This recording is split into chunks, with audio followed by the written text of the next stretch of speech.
It is 10 a.m. Good morning. I'm Lucas Panzica broadcasting live from Ascension St. Thomas Sports Park as the Tennessee Titans are back on the practice field with pads on for the first time at training camp. Breaking news this morning, Paul Kaharski reporting that Titans edge rusher Arden Key is facing a 6-game suspension at the start of the season for a violation of the rules against the NFL rules against performance-enhancing drugs. In other news around the AFC South, Colts defensive end Samson Ebukam has suffered a torn Achilles tendon. He will miss the 2024 season, according to a report by ESPN. Ebukam led the team in sacks last year with 9.5. And on Monday, former Titan and current Texans defensive end Danico Autry was also suspended 6 games for violating the NFL's policy against PEDs. Autry said in a statement he did not know that he intentionally ingested a banned substance but accepted the suspension. The 34-year-old led the Titans with a career-high 11.5 sacks last year before signing with Houston as a free agent. Head coach Brian Callahan and select Titans players will meet with the media after practice. You can hear that live here on The Zone. And cornerback Roger McCreary will sit down with us coming up after practice concludes at 10:30. For all your foundation repairs and waterproofing needs, visit USSTN.com. Breaking news at once on your home for the Titans and Vols. This is 104.5 The Zone.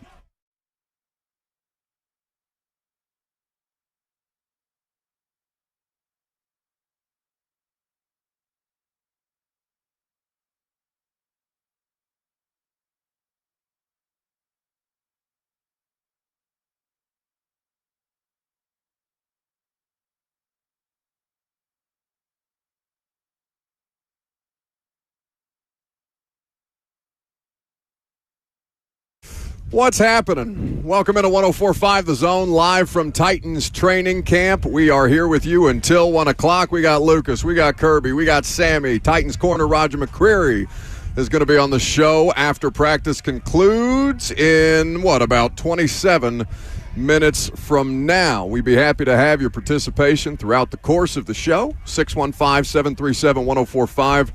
is the number. We're working team drills right now as we broadcast live from Ascension St. Thomas Sports Park. A lot of running plays today and a lot of defenders quick to snuff out those running plays. Lucas, good morning. How's morale? Good morning. Morale normally is great. It actually feels really nice out here. I don't think we're in the heat of just how hot it's going to get today, but some news that I don't know if it's really trickled out to all the Titans fans sitting here watching practice. Sure hasn't, so let's go ahead and give me the breaking Titans news sounder.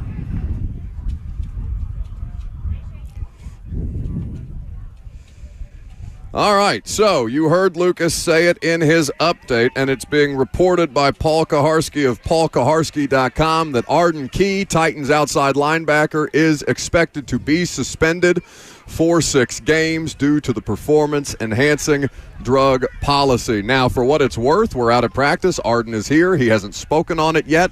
He spoke to the media on Friday after the Nissan Stadium Open practice, and he is not scheduled to be made available today. So we will probably not hear from Arden Key, though Brian Callahan will speak. We'll carry that press conference live for you. One of the more thin position groups on this Titans roster just got that much thinner, with Arden Key scheduled and expected to miss 6 games due to the performance-enhancing drug policy. That is not the kind of news you want to open up training camp practice with. That was already a need. Was it still a need for you as Matt Jackson picks off a pass by Mason Rudolph? Man, the quarterbacks have been sloppy. Sloppy practice. Yeah, Matt Jackson, that's his second pick of team drills today. He picked off kind of a lazy pass from Levis earlier to the far sideline. But we already talked about this as a need, right? The need to add a veteran edge rusher. Did Shane Ray check that box for you? Okay, well, now it's definitely a need because that's your number 2 opposite Harold Landry. And now you're looking at, for the first 6 games, Harold Landry and then Rashad Weaver. And then do you get to Shane Ray and then Caleb Murphy? But it's a pressing issue right now for those first 6 games. I guess if it had to happen, it's better that it happens this week because, by the way, we talked about it yesterday. Danico Autry also suspended for 6 games according to the performance-enhancing drug policy. So I don't know whether Arden will talk about whether they were suspended for the same stuff, whether they spent any time together. Danico Autry citing yesterday in his statement that he preemptively released, worth noting, because the NFL has not officially suspended either player yet. I would expect that news to drop on Friday, as is typically the case, Friday at 4 p.m. Central Time, the news dump time of year. But I am curious to know what the details are on it, because if there is any kind of correlation between the two of them, if I was Arden, I would just say, hey, I've got nothing to do with the Danico situation, because if it's anything different from what was in Danico Autry's statement, then you immediately nuke Danico Autry's statement that is already kind of, Well, Danico talked about seeking legal action for an issue with a prescription. So he'd be seeking legal action with a medical office. Yeah. So, we have nothing to say that those two are linked in any way. But Arden Key will miss games against the Bears, the Jets, the Packers, the Dolphins, the Colts, the Bills, and the Lions. It's Kaharski that reported it first. In fact, he put it out there while we were on the practice field. Like I said, Arden is on the practice field, so I don't know if he knows that the news has officially been put out there. There's another pushing and shoving match here at training camp practice today. Spicy or sloppy? Like, lock in one time. And the fact that it's Jeff Simmons who's out here starting these fights. I know J.C. Latham pushed him initially. For what it's worth, we're out here during the Titans training camp practices. They've got, by the way, happy padded practice day, the first padded practice they're popping of the year. Well, something's popping, and it's less pads and more fists. Like, it's been pretty undisciplined, to be completely honest with you. And here's the thing that I don't like about it. I don't like that Jeff Simmons is the instigator here, because you put him back in immediately after he swings on J.C. Latham, and then what happens? Immediately after. A brawl breaks out. Yeah. So and this is Brian Callahan's first moment to kind of be tested that way, not just in terms of, how he manages training camp practice, but as a leader. Mike Vrabel, what would he do? He'd get in there, start throwing his body around. He would get in there, physically break them up, and toss their ass out of practice. And so Jeff Simmons puts Brian Callahan in a terrible position there to have to. You're the best player. You're the face of the franchise. We keep talking about this. Control yourself. Understanding that it's a very emotional game, control yourself. That was really sloppy. I didn't like that from Jeff. And by the way, he's still practicing. So there was the instance where he kind of swung on Latham after the play when they got locked up, and then you heard the referee go, that's 15 on 98, and he's thrown out of a game. So if it's a game situation, he's out. He's out of there. And so what happens? Brian Callahan and them leave him in for the next defensive play. A brawl breaks out. They have to pull people off the bottom of the pile, and you put Brian Callahan in the situation for the first time, and it has to happen at some point, where he has to make his voice known and make sure that he's heard and saying, hey, are we going to run some bleeping plays today? Yeah. Drop the BS and let's go. It's the first time I've heard Callahan get heated in that way. I think it's the first time I've heard him cuss. Yeah.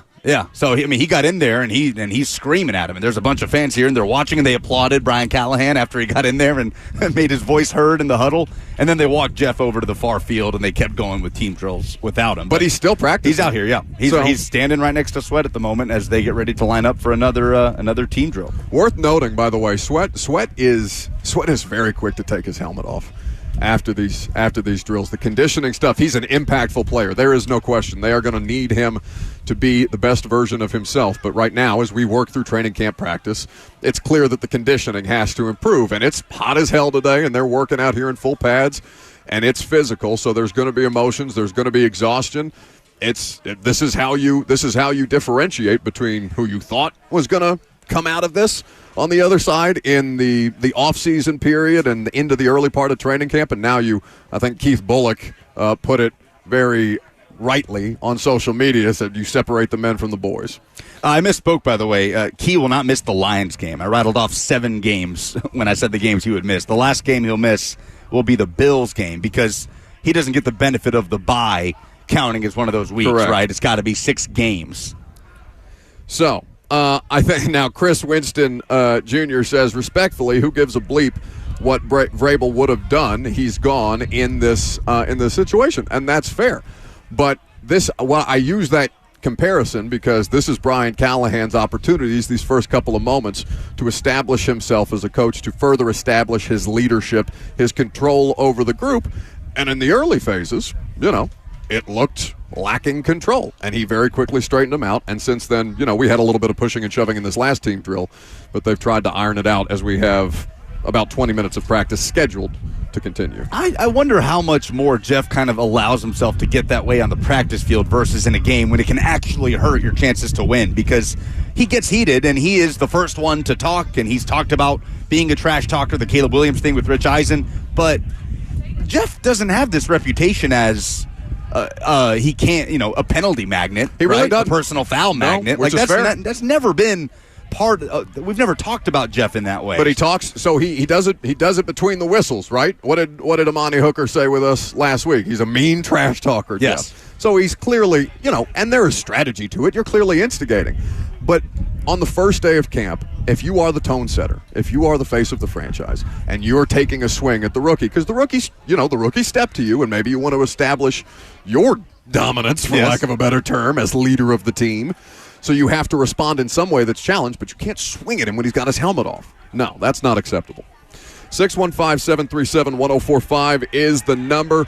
As we continue on through, we've got a lot of things happening. You want to give people some play-by-play of what they're watching? Yeah, I don't know. I don't want to say too much. Like if hypothetically there was some trickery, would I be prohibited from detailing it? I would call it motion. I would just generally describe it as motion, and then I would leave the details up to play-by-play expertise such as yourself. Let you muddle your way through what you're allowed to say and what you're not allowed to say at this point. But yes, we are continuing our training camp broadcasts out here. Roger McCreary is going to be the guest today. We're also going to have Nick Suss of the Tennessean, one of my friends and colleagues who's on the beat here, give us his insights and analysis on the first day of padded practice. That's Malik. That's Willis under center. Toss sweep, left side. Jabari Small's got a hole. He's at the 25, 20, and tumbled out of bounds. 20-yard gain? That is Jabari Small, correct? That is Jabari Small, number 31. So it looks like it's 3s on 3s right now with Malik Willis running things at quarterback. We've seen Levis not have the best day. We've seen the offense not have the best day. It started the genesis of the fight. Started with Jeff Simmons kind of blowing up a play, Arden Key getting in the backfield, snuffing out a Tajay Spears run, Jeff jawing at Lloyd Cushenberry, who, by the way, is scheduled to speak, saying, both of him and Levis, because they had a botched snap, oh, he's scared, right? Starting the jawing that way, and those things are completely normal. There's nothing wrong with that. They're going to be highly competitive periods, but the way that Willis is managing things today has been interesting to note. The offense just on all three levels, it's been pretty stifled by what the defense is trying to do. Great PBU there on the near sideline by Caleb Farley. It was a comeback route intended for Bryce Oliver that Farley came diving in to break up as Farley works with the threes. Farley was penalized earlier for a defensive pass interference, but he did have another nice breakup down the sideline also earlier. We're seeing good competition back and forth, one-on-ones for the first time today with the offense and the defense. You saw Calvin Ridley make a lot of nice plays out here, continuing to make a lot of nice plays out here. So our practice observations will continue. Like I said, you're welcome to participate. The F&M Bank chat is also where you can live stream the show. Facebook, YouTube, Twitter, and Twitch. Throw us a like on YouTube if you're there. Live from Titans training camp practice, I'm Buck Rising. It's 104.5 The Zone.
Welcome back live from Titans training camp practice here on 104.5 The Zone.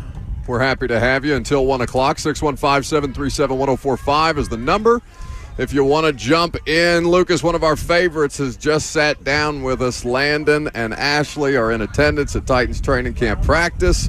Landon is going to put the headset on here in just a little bit. He's probably going to take both of our jobs, which is usually the case. He's got more broadcast experience than the both of us at this point, I think. Landon has made a new friend, too, on this Titans roster. Uh-oh. Well, we'll see if he can tell us here, because he's got memorabilia now. He's got gear from this player, and Landon looks like an NFL player walking out here. I didn't know if he was going to walk out and sit here with us or going to walk out onto the field and jump into those team drills. Now, wait, what happened to your gloves, Landon? You had gloves when you were out here earlier. You got them?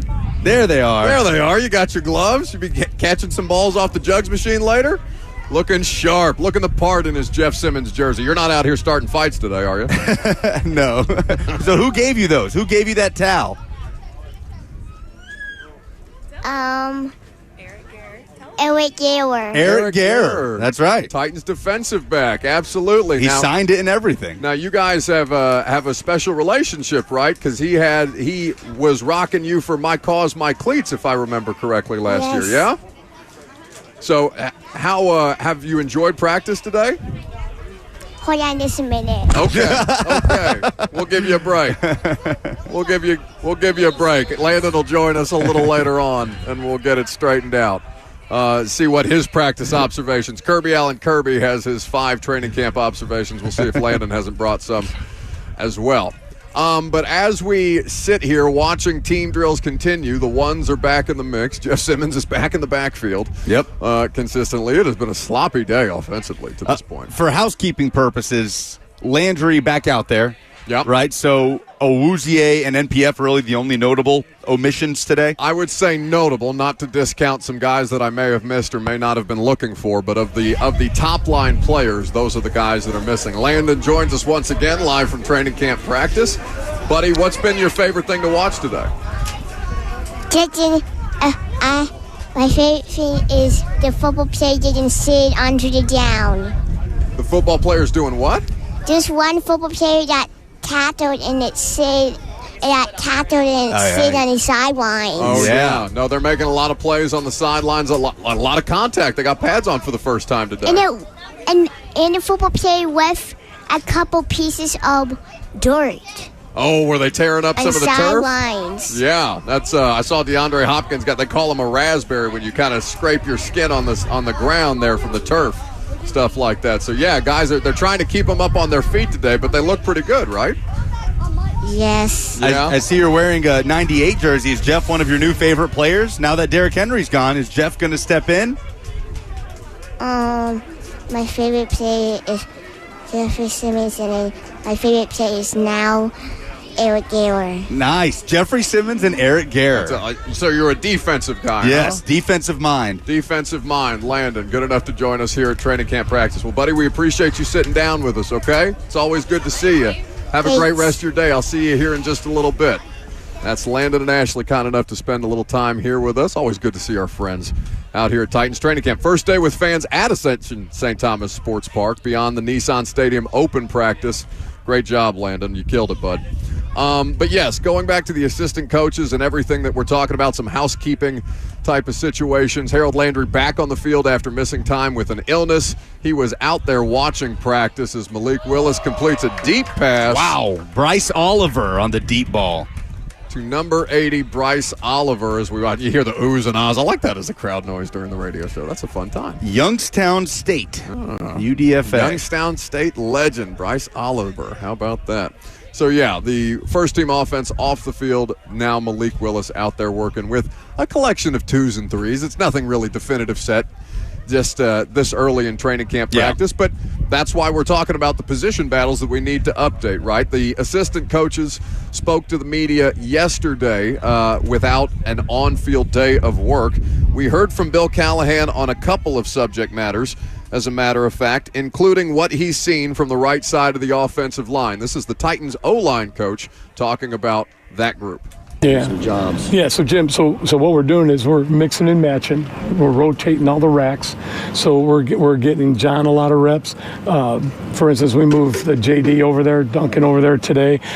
We've had reps, with everybody. So everybody's gotten some exposure, over on that right side. So, and also the left. So let's not dismiss the fact that the swing tackle is just as important as the starter. So we're trying to navigate all that work, and try to really, get a clear evaluation, not only for the starters, but really important for the backup position, because as we know, the backups become starters. With that right side, cohesion up front, and you're mixing and matching guys.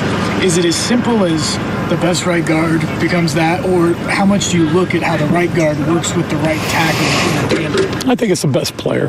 We put the 5 best on the field. Has always been our mantra, so that'll continue. But I want to repeat what I just said. The backup positions, are really starting positions in the NFL. For instance, that third tackle, he becomes a jumbo tackle. He becomes that tight end position tackle for us when we really want to get big. So we've utilized the jumbo tackle. That's a role for a backup that gets him in the mix of the game, so he's also progressing. So in other words, if he was up on game day and both starters played and he didn't get a rep, well, it's always good to, navigate through some jumbo series to where they're actually seeing some playing time. So I think that's really invaluable. That's Bill Callahan, Titans offensive line coach, speaking about the tackle situation. And they did work some jumbo sets out here earlier today with your boy, Leroy Watson, working in that jumbo set alongside OJ and Sadiq Charles, John Ojukwu, number 61. Dylan Radins I saw playing right tackle for the first time this calendar year, this off-season program through training camp. So did see him taking reps in individual that way. I don't think I've seen him take a rep in team drill at right tackle today, though they have been moving parts around as they did promise. Bill Callahan's emphasized that, right? Versatility along the line. He needs all of his tackles to be able to play both sides. And they're short of body right now, still, with NPF out, Bill Callahan says, until hopefully Friday. Well, the rehab situation, it sounds like he's going to continue on Friday, so I don't know how much that indicates or how much that lends itself to actual on-field work. But that right side is shaky right now, man. I mean, it was not the best in the open practice at Nissan Stadium. Again, they're not in pads, so they're not doing all the things that they might need to do or might be able to do to give themselves the best opportunity to succeed. But in team drill today, it's been more defense. The offense has been bogged down summarily.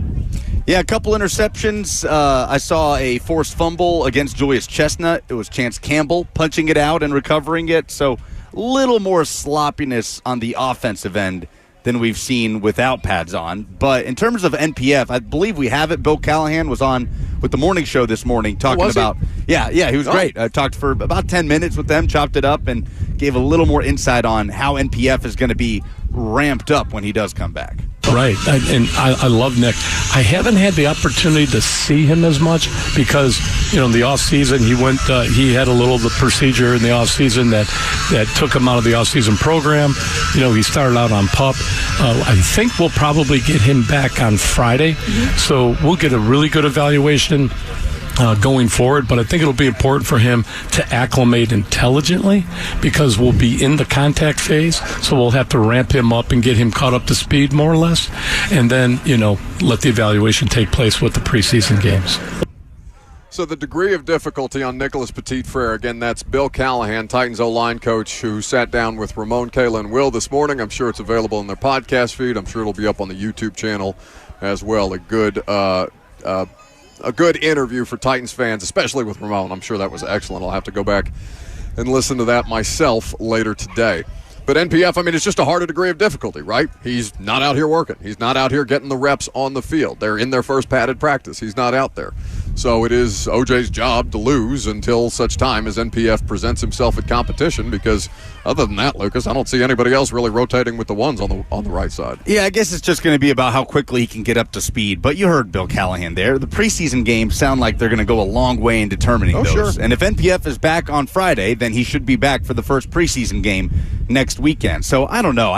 I feel like you're kind of overestimating just how far ahead John Ojukwu might be of Nicholas Petit-Frere right now. I know that there's a long road and that he hasn't done anything that we know of since late last season. But still, I think they're going to keep it wide open through the end of this thing. 615-737-1045 is the number. What depth position battle are you most interested in? Because the top line stuff is pretty well settled, right? Other than what we're talking about at right tackle. And you heard Bill Callahan speaking there. It's a lot more conversations about, all right, who is cornerback 4, especially where the corner math gets a little more, I don't know, let's just call it questionable right now, with Awuzie missing a couple of weeks, according to Brian Callahan, with Snead being managed. I believe today is a management day for L'Jarius Snead. And with the depth guys that they have, some who have played a lot of football, in the case of Trey Avery, some like Caleb Farley, former first-round pick, who's running with the 3s at this particular time of year. Wide receiver 4 or 5, depending on how you stack them. Returners, both kick and punt, are fascinating as a competition battle. There's a lot of depth things that need to be sorted out here. And, you know, it is to an extent you have to treat them as it looks like practice is ending for the day. So I would expect Roger McCreary to join us in relatively short order. It's a lot of different things that they're having to work through across the board down the depth chart. And even, you know, the quarterback battle to an extent. I know a lot of people aren't maybe taking it as seriously as the coaching staff is saying that they are, right? Assuming that Mason Rudolph, for the money, is coming in here specifically to be the backup quarterback. And like I said yesterday, that may well be true. That may well hold. But that doesn't mean that Malik Willis can't get better and push him. And for us to see what that kind of determines and how that affects the roster math in a bunch of different places. So they're about to end practice for the day, and then they'll have autograph signings. I'm sure Roger's going to want to go through a post-practice stretch. Who else? What other assistant coaches can we hear? Well, so when we're talking about depth position battles, running back 3 is a very interesting one, with the similarities between RB 1 and 2 and how interchangeable those two are. And we kind of brought this up last week when we had Tajay and we kind of previewed that position group on what they're looking for out of that third running back. Does it need to be anything different than what Pollard and Spears bring? And Randy Jordan was asked that yesterday. Thumper, a guy that's a physical. This guy that's going to be an enforcer. You know, a guy that can play on first, second, third down, be able to hand it to him and finish games. You know, because I think in this National Football League, when you play a game and you're trying to finish it in 4 minutes, you're trying to play keep away.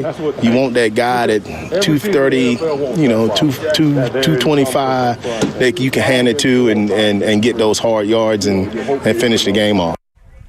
That is Titans running back coach Randy Jordan speaking about the positional battle down the depth chart that they're dealing with at running back right now. So 230, 225 is what he needs out of RB3. So they already cut Dylan Johnson. Yep. So that leaves Hassan Haskins, Jabari Small, and Julius Chestnut, right, competing for that RB3 role. Hassan Haskins comes in at 6'2", 228. Jabari Small, 5'9", 198. He's a bowling ball. He is. Physical runner. Yeah, don't let that fool you. And then Julius Chestnut, 5'11", 228. Thick boys. Yep. So that's what they're looking for. So every coaching staff has a prototypical type of player where it's hand size, arm length, all these different things based on the position that you're evaluating. And so Randy Jordan has specific archetypes that they're working towards, and it's incumbent upon the players battling up and down the running back positional depth chart to kind of differentiate themselves. We're going to preview the corners more in detail later on in the show, but as practice ends, how would you summarize the first day of padded practice? I'm inclined to say sloppy based on what we saw. I thought on both sides. I'm not just saying that of the offense, though. It was far from the offense's best day in front of an audience of Titans fans out here waiting for autographs. Yeah, Will Levis interceptions have not really been a talking point. His first one was to Trey Avery in the Nissan Stadium open practice, and then he threw, 2 more today? 2 today, 1 to Matthew Jackson on the far sideline. So, yeah, physical, somewhat sloppy, and heated, both with the weather and what was happening out there. With shade is slowly starting to creep back. We're losing We've been hiding in the shadow of the Titans auxiliary wing as J.C. Latham and a couple of the other players come over to sign some autographs. But competitive. I mean, a competitive practice. I would say competitive for sure. And listen, I think there's some of this that's okay. There's some of this that I would like to see less of, right? Because the shoving back and forth or whatever. Like, you want to see physicality, you want to see aggression, the way that Denard Wilson coaches them up, right? You want to see them kind of showing that fight, that passion, especially in the early going, especially in the elements like this, that you're willing to fight out there for it, fight for your job. That's what they're being asked to do. But I do think that there has to be a balance, especially when you're somebody like Jeff, who has to be that kind of front-facing leader. So he has to find that balance. You said, maybe he lets more of maybe he's more expressive, I guess, to be diplomatic on the practice field than he is in-game, because he knows that there are less penalties here, but he also took a swing at a teammate today. Yeah. So. I mean, Callahan went in there, and what did he say? He said, cut the bleep. Yeah. Let's bleep in practice, something to that effect. Look at you with all the bleeps. But we do this every year, though, right? How do you balance wanting to see that from a leader, from the face of your franchise, versus too much? I feel like we have that conversation every single year. Usually it's surrounding Jeff. Yeah. Right? So we will see what Roger McCreary has to say about the work that the defense got in today. As we conclude, this would be training camp practice 4 of the ones that have been open to the media as we begin the second week of practice and fully padded practice the first day of it. I guess we'll see what Brian Callahan has to say. I don't know what he's going to answer questions first about. Key's suspension, because that broke in the middle of practice from Koharski. Or Jeff. I don't know what you would be more loath to answer questions about as a head coach coming off the first day of padded practice, when you'd rather be talking about the work that got in as opposed to the ancillary stuff. The Key stuff is far more pressing. Again, with Jeff, we have this conversation with him every year. You don't love to see that, and it continued to happen when he's left in there. But until Jeff shows us that it's a problem that's going to turn into penalties and hurt the team consistently, then I'm not really worried about Jeff, pulling that stuff on the game field. Arden Key, I am worried about. The you're number worried 2 about the edge group. Exactly. Yeah. With Arden Key being out for the first 6 games, is that solution on the roster? There's no way that you can positively say yes at the moment. So Arden Key being suspended for violating the league's PED policy for 6 games, to me, is by far the most pressing issue of the day as they put on the pads. 615-737-1045 is the number. Brian Callahan about to speak at the podium. In fact, he looks to be up there right now. Jackson, why don't you give me a heads up when the head coach is making his way to the podium, and we will be sure to carry that live for the audience. We're also expecting to have Roger McCreary over here with us. We'll do all of that coming up next, live from Titans camp. It's 104.5 The Zone.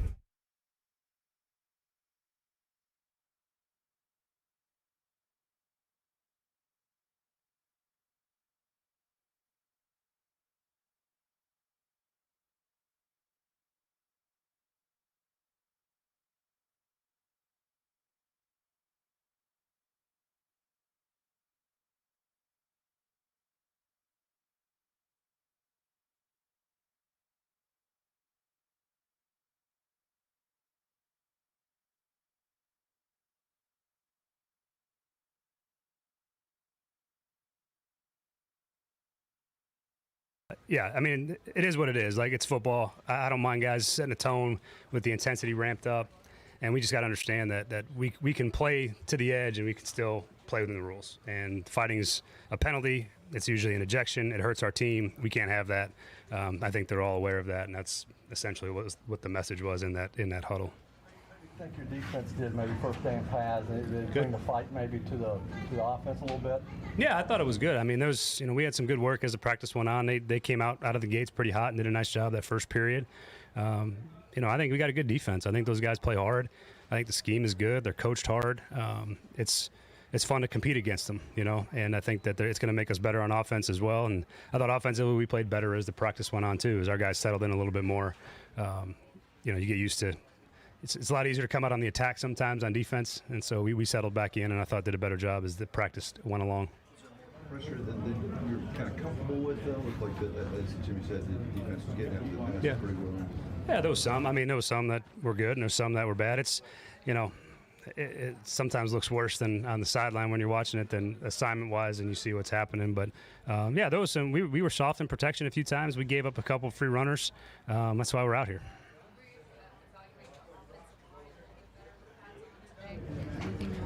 Yeah, when I watch the tape, I can give you more information tomorrow once I see it all. But, it'll be good. Be good film to watch and be good to evaluate them. How do you like the way a guy like Kenneth Murray, seems to come alive even more when you put these pads on? I mean, that's why we liked him. He looks the part. He plays physical. He's a downhill player, and then when the pads come on him, you feel the physicalness. You feel his ability to run and hit. He's had a really nice start to camp, and he's everything I thought he would be from what having played against him before. And I think this scheme suits him and suits his skill set well. So I think you're going to continue to see him, I think, grow. He's communicating a lot. He's kind of the trap cop, pre-snap and everything. Is that something you guys kind of expected, or is that a pleasant surprise? I think we expected it to some degree. I mean, you never know because we don't know him when we signed him in free agency and got to know him over the course of OTAs, and now he's taking on that leadership role and doing a really nice job. He's dialed into the defense and how to communicate it, and so that part's been, I wouldn't say a surprise, but it's been good to see. Like Matthew Jackson help himself getting 2 picks today in the first padded practice. Yeah, he had a nice day. It's good to see guys that are fighting for jobs and fighting for roster spots, taking advantage of opportunities, and he's one of those guys. He's trying to find a niche and find a role, and the more production you have on the ball, the harder it is to ignore guys like that. And so when they make plays and have production, you kind of want to see him to do more. And so you get opportunities to continue to play and get more chances to make more plays. And so it's good to see guys like him step up. You have the resources at edge to manage with Arden heading for 6 games out? Yeah, I mean, I'm aware of the news. It's a league thing. I don't really have much to comment on until that comes out from the league. But, we'll see. I don't know. It's not something that you wanted to hear. But we don't really have a choice. We got to go play football with who we have, and if we can find someone else, we will. And if we can't, then we got to play with what we have. So that's sort of where we're at. Do you feel like Harold Landry just coming back today? I know you said he lost a little weight. Looked like he didn't tend to be here. No, he looked great. He looked great. He's coming off an illness, and when your weight drops, it increases your chances for potential injuries, particularly soft tissue. And so we just make sure he was back to his normal playing weight and back out here. He looked like the Harold that I've played against before, and it was good to see him out there.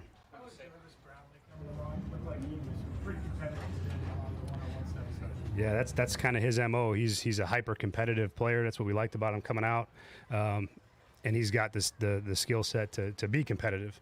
And he's going to get plenty of chances with L'Jarius being managed and Cheeto being out to show what he's all about. And so far, I've liked that part of his game. He's an aggressive-minded player, and as he gets the techniques down and feels more comfortable in the scheme, I think it'll be fun to watch him grow over the course of the next few weeks. Say maybe go out and get another edge. Is that something this time of year that you can be involved in, or is that something that you kind of trust Rand and the staff to go out with you guys? We're involved in all of it together. They do all the legwork on that stuff. They do the evaluations, and they're aware of the markets and who's available. So they do all that, and then we'll have a conversation about with me and Denard, or on offense if it's an offensive player, where they fit and what we'd use them for, and if it's a fit for us. And so they do the legwork, and we have conversations about it. So it's still pretty back and forth. When you look at the success that the defense has had in some of these early practices, and that's keeping in mind Snead, Cheeto, these guys have been away. I guess how much more confidence and excited does that make you about infusing these guys into the group that's already had success? Yeah, it's great. I mean, depth is a critical part of success in the NFL, and if you got guys that can step up and play at a starting level when you need them to, that's really encouraging. And so to see these guys have all these opportunities, they're only going to get better with those guys being out, and they're only going to get more reps than they would have gotten. And so you got a real chance to improve your depth. You have a real chance to see guys get more and more opportunities and see what they do with them. And so that part's been really encouraging to see that group of guys on defense, really take advantage of the opportunities they've been given and play pretty well. That first day of pads maybe caught your eye where they hadn't necessarily up until today? Welcome back live from Titans training camp here on 104.5 The Zone. Practice is concluded. Players signing autographs, fans getting all kinds of cool stuff signed out here. Brian Callahan at the podium. You'll hear from him a little later. He was asked about Arden Key's suspension. He was also asked about Jeffrey Simmons and fighting. So you will hear from him momentarily. We're awaiting Roger McCreary, who is currently walking over to the setup right now, and we'll hear from him on how the day went and the level of competitiveness in the first padded practice. Then we'll talk more about the cornerback situation and all the different decisions and discussions that have to be had there. What are you calling the speed round for Roger McCreary? I feel like it's a lot for you to cover. This is like coming up with band names on a daily basis. Roger McQuarrie's. Queries with Roger McCreary. Queries with Roger McCreary. No, we're workshopping it. Okay. I'm glad we did that before he sat down. Not our best. Yeah. First thing I thought of, though. Swing and a miss. All right, we'll work on it. Roger McCreary making his way over here in just a little while. So, of all the different questions about it, McCreary has been the most consistent with this, given that Awuzie is missing time right now, and what you have in L'Jarius Sneed. What's going on, Jeff? Well, Jeff, do you want to sit down? We can talk whenever you want to talk. Jeff, we'll deal with that later. Roger McCreary sitting down with us here on 104.5 The Zone. Jeff, I mean, we're on the air right now. I'm right here, Jeff. We can talk anytime you want to. Unbelievable. We got to make that happen. Well, we'll deal with that later on. Roger McCreary sitting down with us here on 104.5 The Zone. Jeff, if you want to sit down and talk about this, we can talk about this. I'm talking to you right here. Jeff, we tried to talk to you last week. I'm being rude to Roger. We'll deal with you later. Roger, what's going on? It's good. Doing good out here. I'm doing good. How was the day of practice? First padded practice out here for you guys, getting into it, getting heated, obviously, and obviously the weather ramped up as well. Oh, it was great. First full pad, that's the time we bring out all our energy, your true self, really. And I feel like on both ends, it was great. It was just a different energy out here, especially in front of our fans. So for you guys right now, what's been kind of the balance, understanding that there's a different situation with how, for example, L'Jarius's reps are managed and Cheeto missing some time right now. How do you guys kind of work as many dudes into the mix to make sure that you're staying balanced, staying sharp? Yeah, I feel like it's part of the game. I feel like if one of your guys are down, the next man is up. And I feel like our younger guys and the guys who like the backup, I feel like they're doing good because they taking advantage of that opportunity. They're getting more reps. We know guys like Cheeto and Sneed, they know the game. They're vets. They know how it's going to come and how the game goes. In this situation now, it's just all about getting everybody reps and everybody the opportunity to play. So for you, who's kind of stood out with those increased reps? Because obviously you're holding down the nickel, and that's been a role that you've been comfortable with. I know you got some versatility to your game, but that's where the bulk of the work has been. And for the guys on the depth chart or who are fighting for roster spots out here, who's kind of stood out to you? Yeah, I ain't gonna lie, that's a lot of them. I say a lot of these guys are making plays out there. Guys like Gabe, I feel like he stepped up big, and guys like on Jarvis, that guy, he playing nickel and corner. I feel like he's doing good. I'm trying to plant that seed in him, learn the plays and how the game goes, and I feel like he's doing good. And, I got other guys like Robert. He made some plays out here today. And Eric, them guys, really everybody, the young guy that came in, stepped up, I feel like they made good plays out here today. And that's what the game is all about, is just stepping up and improving every day. Well, you guys you're a younger group despite having been together for quite some time. Between you and Amani, I always forget that Amani's only, 26, 27? He's been here. He's one of the second longest tenured guys after Harold and Jeff. For you, how much did you take from the guys that you came up under, and how are you imparting that leadership and that wisdom about, hey, here are the flows of camp, here are the rhythms of it, here's how you have to take the stuff that you learn in the meetings after the practice field? Yeah, me first coming in, that was the guys I first looked up to was KB and Hook. And now that KB's gone, Hook is the guy. Hook is the veteran who been here for a long time. And I feel like he's stepping up at becoming that bigger leader or more bigger role, more like replacing KB, I would say. It's just like a guy that I looked up to and I learned from him. So after these 3 years that I have been here, I feel like I learned a lot, and I can teach the younger guys about what I experienced and how just this going to be. It's just all football, really. That's what the advice is all about, just being football, just be you for real. How much fun have you guys had under Denard Wilson? I know it looks intense sometimes, and I know there's probably some days where it's not as fun, but you kind of work through the adversities together. What's it been like working under him? Oh yeah, it's been great. I'm not gonna lie. He gonna keep it real with you. You can tell just by the energy we brought out here today.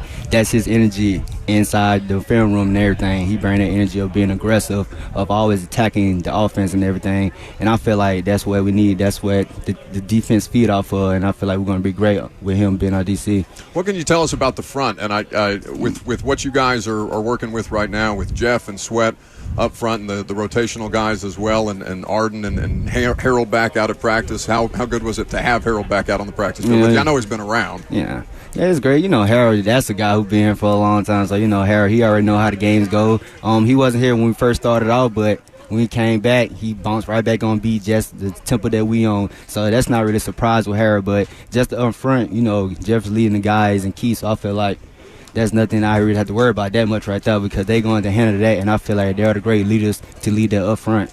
Roger McCreary, Titans corner, sitting down here with us on 104.5 The Zone. Who's the hardest receiver to defend right now? Right now? Yeah. What's my what, here? Yeah. Oh, everybody, I feel like they all bring their own type of defense, and not defense, their own style of releases and everything. Just the big three, I would say, Tyler Boyd, D-Hop, and McCreary, them the guys I go with the most with the first screen and everything. And I feel like them guys, there's a reason why you can tell their vets, you can tell like how they learn, they have their different play style and everything. And just going against them guys every day. It was kind of bad plays for me and everything, but that's what I need because them are the vets I'm going to be going against every now and then. Did you like the level of competition that you guys had at every level, depth guys, starters, in the first day of padded practice? Oh, yeah, most definitely. It's just not only just them guys. You say, you have guys like Traden Burns and Kyle Phillips and all them guys. Them guys stepped up in a big way too. So it's not really just the first starter people that's out there. Them guys, you can tell how they're improving. They really work together. Starting with them, they're the leaders of that offense, and I feel like they're doing a great job with that because they're giving us different looks every time. Where have you seen Will grow the most? Well, I just see him just being more of a vocal leader. You can tell just by his energy, just how he control the offense. If he see the skies, he changing quickly. I see that he getting on it fast. I feel like he really learning the game, and he just improving every day at practice, I feel like. You ready to do a lightning round? Let's do a lightning round. All right, Jackson? fire away. All right, Roger. We got a few questions for you. We've been workshopping this. I don't know what to call it. We said queries with Roger McCreary, but that's terrible. So we're just going to go ahead and shoot some stuff at you here. In high school, Williamson High in Mobile, Alabama, you played quarterback, running back, wide receiver, safety, cornerback, punter. Am I missing anything?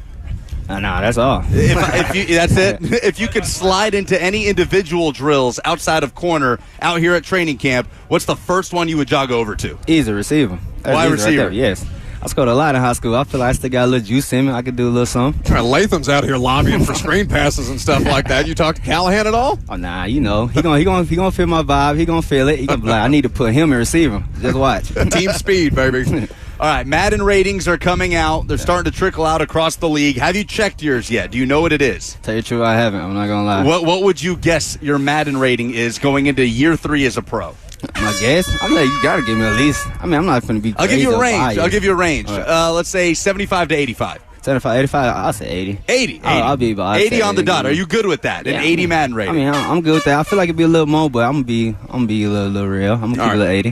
How much trash talk comes out of Madden ratings in the locker room? Trash talk? Yeah. Nah, not really that much. About the ratings? Not really that much. No one cares. Nah. If you were playing your last year at Auburn when if the EA college football game came out during your last year at Auburn, what do you think your rating would be? Definitely 95 or above. Definitely. There's no way. Definitely 95 or above. That's an All-American rating. That for gotta sure. be.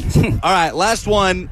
All the baked bean stuff that came out when you were coming out from the draft, it's died off a little bit. You changed some stuff up about your diet. How different is that in the NFL the night before a game versus when you were in college? I was young, I would say. The beans, that didn't do nothing to me in college. I feel like that was energy. But now, I'm getting a little old. I ain't gonna lie. I'm not how I used to be in college, so I got to chill on the beans. Getting a little older? What do you mean, Roger? Come on. It's been like about 3 years, but still, that's how I got to look at it. I got to be professional, so. But you're still a baked beans guy. Oh, yeah, I'm not gonna lie. About 2 weeks ago, before camp started, I did eat like a plate of baked beans. I had to. Are you a baked beans on toast guy? No. Not baked beans on toast. That's the way the British do it, right? Yes. What? Nah. You haven't tried that? You don't know what I'm talking about? Just Nah. butter toast with baked beans on it, full English breakfast. Oh, no, I never had that. No, in London, when they go to London, they fly over their own food. That's how it works most times. Maybe try it out. All right, that's it. You're off the hook. Appreciate it, Roger. Roger, we appreciate you hanging out. Continued health and success, and we'll look forward to catching up with you again sometime soon. All right, appreciate having me. That's Titans corner Roger McCreary, good enough to sit down with us. We'll hear from Brian Callahan and some other players at the podium. I'm Buck Rising. It's 104.5 The Zone.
It is 11 o'clock. Good morning. I'm Lucas Panzica, broadcasting live from Ascension St. Thomas Sports Park at Titans training camp. As the pads came on for the first time today, practice is officially over. But the Titans news of the day reported by Paul Kaharski. Edge rusher Arden Key faces a 6-game suspension by the NFL for a violation of the rules against performance-enhancing drugs. It was a heated one at practice today, both on the field and with the weather. Head coach Brian Callahan talked about some of the intensity that followed some of the plays in team drills. Fighting's not something that we want to accept. It's not part of the rules of the game.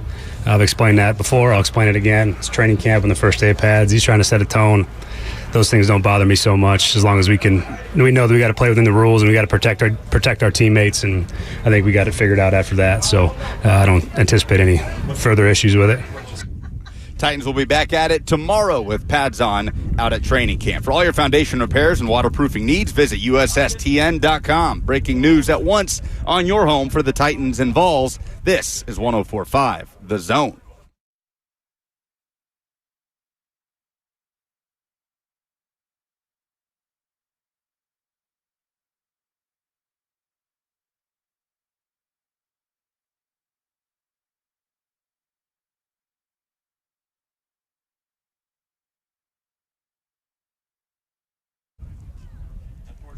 The second hour is underway here on 104.5 The Zone. Titans have wrapped up practice. Appreciate Roger McCreary sitting down with us for a little bit. You can jump in if you want to. 615-737-1045. That's the number if you feel the need. You've also got the F&M Bank chat on Facebook, YouTube, Twitter, and on Twitch. If you want to interact at any point, we will wave hi to the people on Facebook, YouTube, Twitter, and Twitch.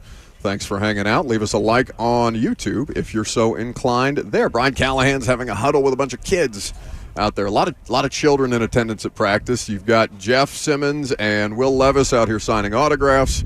Still, Brian Callahan concluded at the podium. It looks like reporters have broken off for scrum audio right now. So we'll see what Bert brings back.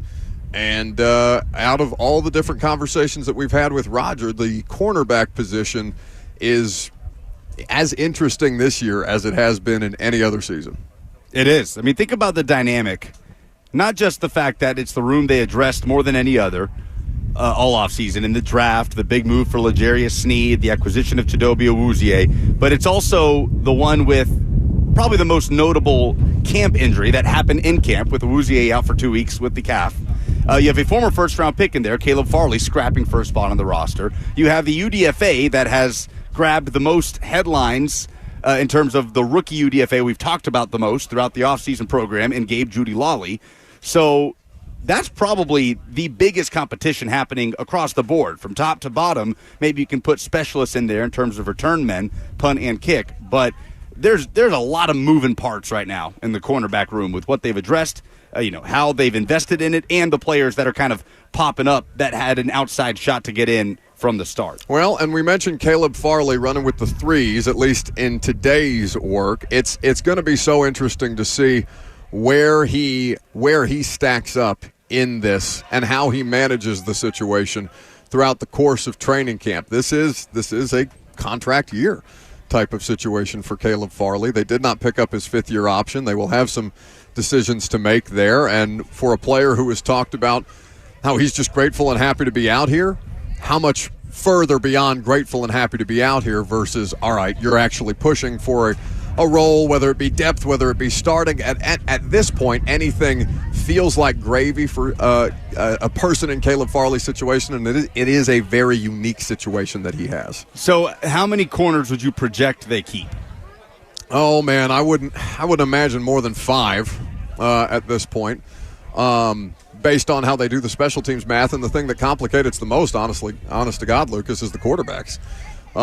Whether it's do you keep an extra special teams linebacker here, an extra corner to play gunner there, additional wide receivers or running backs as far as the return game goes. It's not.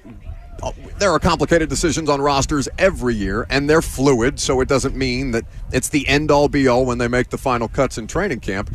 But there are a lot of different decisions that they have to make to that end, and cornerback is probably the most complicated one. So if it's 5, you're looking at the shoo-ins of L'Jarius Sneed, Roger McCreary, Cheeto Awuzie, and then you're talking about Brownlee, Farley, Trey Avery, Gabe Judy Lawley, scrapping it out for the rest of those spots. I mean, am I missing anybody there? No, I think for the most part that is who has at least. I mean, Tate Gowan is also in that competition as well. There's a couple of different guys who are working out and trying to push for roster spots, depth roles here. But I think you've named all the primary suspects, and then how they factor into the return game as well. Eric Guerra is somebody who got return reps last year, and who, I know there were some bobbles. He ultimately didn't have the same struggles keeping control of the football the way that, for example, Kyle Phillips has famously struggled with, and how that kind of impacts things there. Is Eric Guerra a good enough returner to justify that 5th or 6th cornerback spot? Or is Trey Avery, who's played a lot of football for this team, more viable? Jarvis Brownlee Jr., the draft pick out of Louisville, who felt, slighted, I think, based on his draft spot where he ultimately fell to. And then we talk about Farley in the middle of all that. Yeah, and then Anthony Kendall's another guy that has been with this team. So it might be the most interesting dynamic of any position group on the roster. I don't know about importance because you have your top-line starters there. At right tackle, that holds a higher priority because you don't have your guy, and that's a critical position of need to figure out. But the dynamics there are fascinating at corner. And then how many of them are used in this defense? How creative does Denard Wilson get with his dime and nickel packages? We talk about Jamal Adams, his uses in the defense. I know you weren't there on Saturday, Lucas, but they did showcase a little bit of that with Jamal Adams working in a situational role when they were moving out of their base defense. It seems like the off-ball linebacker competition, and I know we'll have other days to talk about that when we work our way through the roster, but there's a lot of different areas on defense that I feel like the further we get, the less answers to the questions that I have based on, changing parts and pieces at all times with injuries and stuff like that. That's how this stuff goes. But I feel like I have less clarity on the cornerback situation, other than Sneed has a management plan. We'll see what it looks like when they finally have to, put pen to paper, for lack of a better term. And we didn't see him out there today, correct? No, this was a management day for L'Jarius Sneed, which was the expectation because he did a lot of stuff at Nissan Stadium. I'm sure he wanted to in front of fans to give. I'm sure the team wanted him to do some stuff as well to that effect. So L'Jarius Sneed, Chidobe Awuzie should be the starting outside corners with Roger McCreary in the nickel spot. How else those roles kind of meter themselves out remains to be seen. And for a team with a significant amount of injury questions, I don't know, because Cheeto Awuzie and L'Jarius Sneed both got significant money, right? So in that moment, the kind of cost-benefit analysis that we talk about of, all right, you're paying a premium price for a position that's very, very fluid at times, even as you are a highly talented player. How much of those conversations are going to come up once we get further into the season, depending on availability, depending on skill level? Because if L'Jarius Sneed's, if he's a Pro Bowl corner this year, Titans fans are going to be satisfied. Whatever a Pro Bowl corner means this year, right? He doesn't have to be an All-Pro necessarily. He wasn't an All-Pro last year, and I've talked about that before. I thought that was one of the bigger snubs on the All-Pro list. But if they get Pro Bowl caliber play from their $16+ million a year corner, they're going to be satisfied with it. And him not being out here at this point is a non-story, right? Until if it affects his availability on game day. Right? Like we don't need to keep bringing up, are people going to still be throwing questions, where's L'Jarius Sneed? Where's L'Jarius Sneed? Like, to me, it is a non-story. We have the expectation we're not going to see him out here much doing what everybody else is doing, and until it affects his availability, which it did not last year, then there's no reason to talk about it, right? Like, we can make a declaration on this show that there will not be any concern about L'Jarius Sneed and whether or not he's out at practice until it does affect, if it does affect, his game day availability. Oh, for sure. I mean, there's no it's one of those situations where you just have to let itself play out. There's not going to be any kind of instant gratification or imminent results on it. There is a plan. The plan is a slow burn, and that's going to ramp itself up to the regular season. So it's kind of September 8th or bust on the conversation specifically around L'Jarius Sneed, and then how it continues to manifest itself or play itself out thereafter. So I think that's going to be a situation for Snead and for Titans fans that does maybe wear on their patience the longer that we keep saying, no, there's no reason. I just think people want updates on it. Hey, has he practiced today? Has he not practiced today? Is that a part of the plan or is that a setback? Because I do think that you have to continue to monitor those situations when there's that much, one, draft capital invested in the player, and two, that much salary invested in the player because you traded for him understanding the situation. You talk to the Chiefs. You feel confident about that. You feel confident in your staff's ability to manage that. But, we have to see the results for all the things that you put into it. There has to be some return on investment. I mean, the expectation is that that's the strongest part of this roster defensively, right? The cornerback room. Yeah, I'd probably go deepest. So, deepest, strongest, however if they're right? But right now we don't have a Woozier. Right now, Snead, continues to be managed. And the guys that are getting the outside corner reps, that's of consequence because you're getting them experience that they won't be able to get once they get into the regular season, reps that they won't be able to get once they get into the regular season. And so that stuff matters when it comes time to be ready for game situations. You've been in these, you've repped these out, and it's incumbent upon the guys who missed, who are veterans, who've played a lot of football, so there's less, I don't want to say that there's less pressure on them when they're compensated the way that they are. If anything, that ramps up the pressure once you get that second payday. But I do think for the most part, Titans fans are confident in their cornerback room top to bottom where Caleb Farley is, fighting for fourth or fifth. They should be, right? Like that, they've made so many moves there that the expectation should be this is one of the best cornerback rooms in the NFL, right? It shouldn't be anything short of that. We're talking about it like it's the best in the history of the Titans era since they got to Nashville. So to me, that should easily be the expectation for that group. 615-737-1045 is the number. Coming up next, we are going to have Nick Suss of the Tennessean join us after the press conference is concluded. We'll get his practice observations there as well. Live from Titans training camp, I'm Buck Rising. It's 1045 The Zone.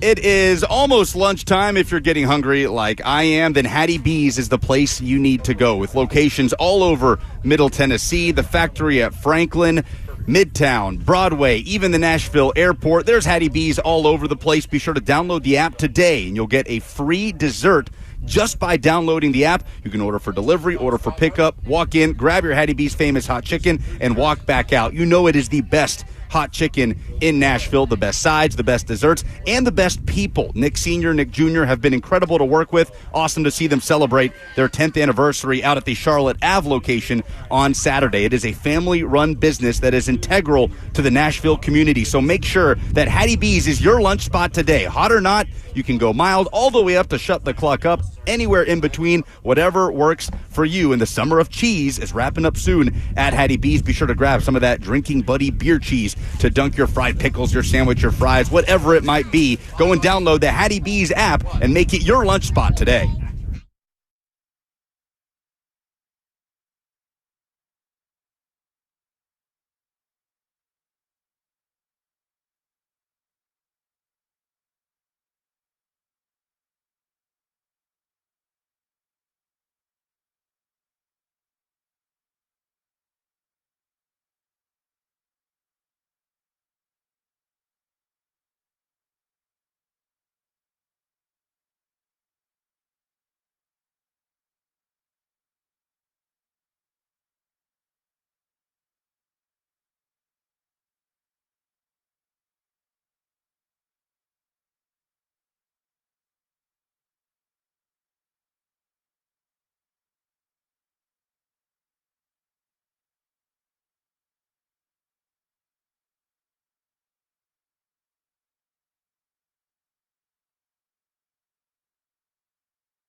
Welcome back here at Ascension St. Thomas Sports Park. We've got press conferences continuing on. Amani Hooker speaking to the media right now. So you want to talk about what happened before Roger McCreary sat down? I feel like it should be addressed, right? Are we going to gloss over it like nothing happened? Well, I didn't think it was that deep, but everybody seemed to be pearl clutching a little bit around me, so I guess we can talk about it. Jeff Simmons came up here with some thoughts on maybe something that we said on the show or maybe something that he saw on Twitter or something like that, and he clearly wanted to address it. I offered him the opportunity to sit down. I understand why Jeff wouldn't want to sit down at this particular moment to talk about it at any given point.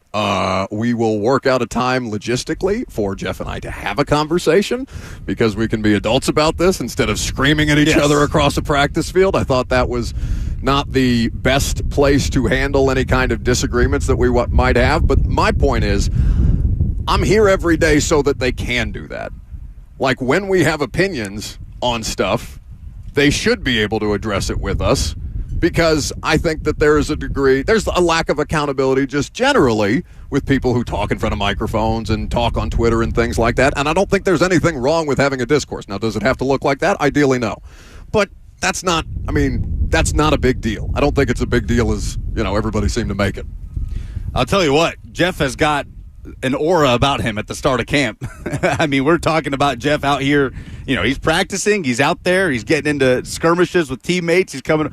That's hot. You're pissed. You had a bad day of practice, or maybe not a bad day of practice, but you had probably not the day at practice that you would ideally like to have, where there's fights and you're swinging on teammates and all this other stuff. And I stand by what I said. I don't think there's anything wrong with that. That's all it is. But if I'm a Titans fan, I'm seeing all of that. I'm seeing Jeff walk up to was this it on table camera? With some. He was. It would have been better if camera. I got hit on camera. It would have been funny.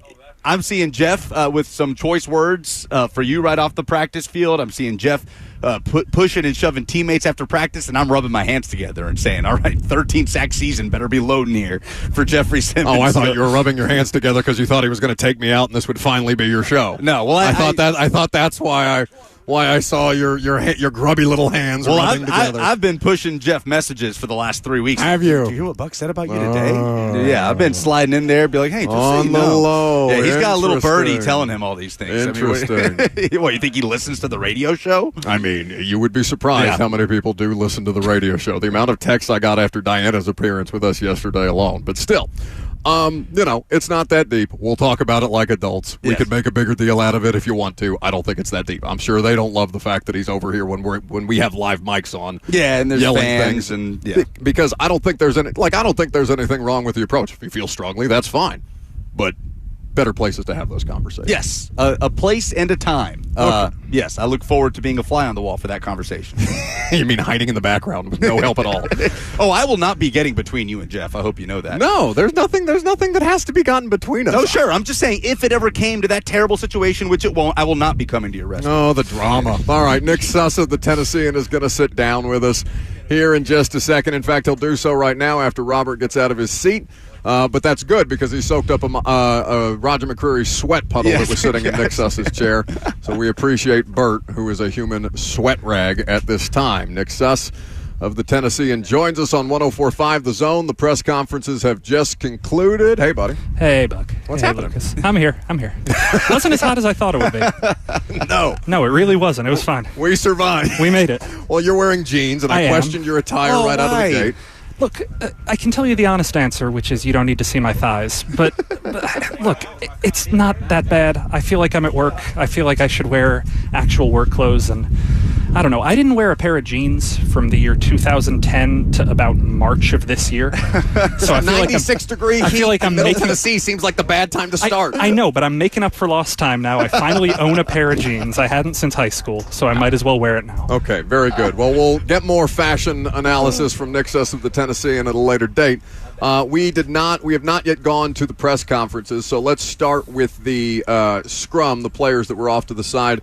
Who'd you talk to and what'd you learn? Let's see. What does my notebook say? I was talking to... Handy-dandy notebook. Malik Willis was there. Calvin Ridley was there. Talked to Matt Jackson for a little bit. Players obviously talked a little bit about the chippiness today. John Njoku talked a little bit about the chippiness too. It's expected. Everybody said, I kind of came in today thinking that might happen. Like, nobody's surprised when a fracas breaks out on the first day of practice? Sure, not necessarily. The first day of padded practice, and it again is 96 degree, at least air temp heat. It's probably hotter than that as far as the real field goes. But I guess my holdup was when helmets come off, sure, and you take a swing at a teammate with your helmet off between Jeff and Latham, and then you make the decision to leave Jeff Simmons in there for the next play, and a larger scuffle, we'll call it, breaks out. It was one of the first moments that we've seen Brian Callahan kind of tested in that spot, say, sure, all right, you've got to establish your authority out here on the field. And not only that, it's arguably the team's best player putting you in that position to have to go make your presence known. Sure. And Callahan was asked about this, and he essentially said, yeah, you just want to be smart out there. You want to play it safe. You want to be physical, but you don't want to be too physical. You don't want to cross the line. And so I follow up. I say, so what'd you say to the players in that scrum? And he says, well, that, but more colorful. So well, we heard it. Yeah, we heard it. We well, not on a live mic, thank God, but we heard it. Yeah. Look, I'm never surprised when this happens, and I'll never be surprised if it happens again this camp. The tensions are going to rise. I think Amani Hooker was the one who I asked about it, and I said, well, Denard preaches all this aggression and physicality. Do you think that's spilling over? And he says, no, I mean that's going to happen. They're football players. Yeah. Like, there is no symptom to be addressed here. It is, they are football players, and we're going to talk a lot about it, and I'm going to write about and I mean, it'll be on the radio all day, and we'll talk about these fights, but, like, it's July 30th. If these football players aren't getting a little too chippy with each other, I don't know what they're doing. Arden Key suspended 6 games. Kaharski first to report it in the middle of practice, as a matter of fact, while Arden is still practicing.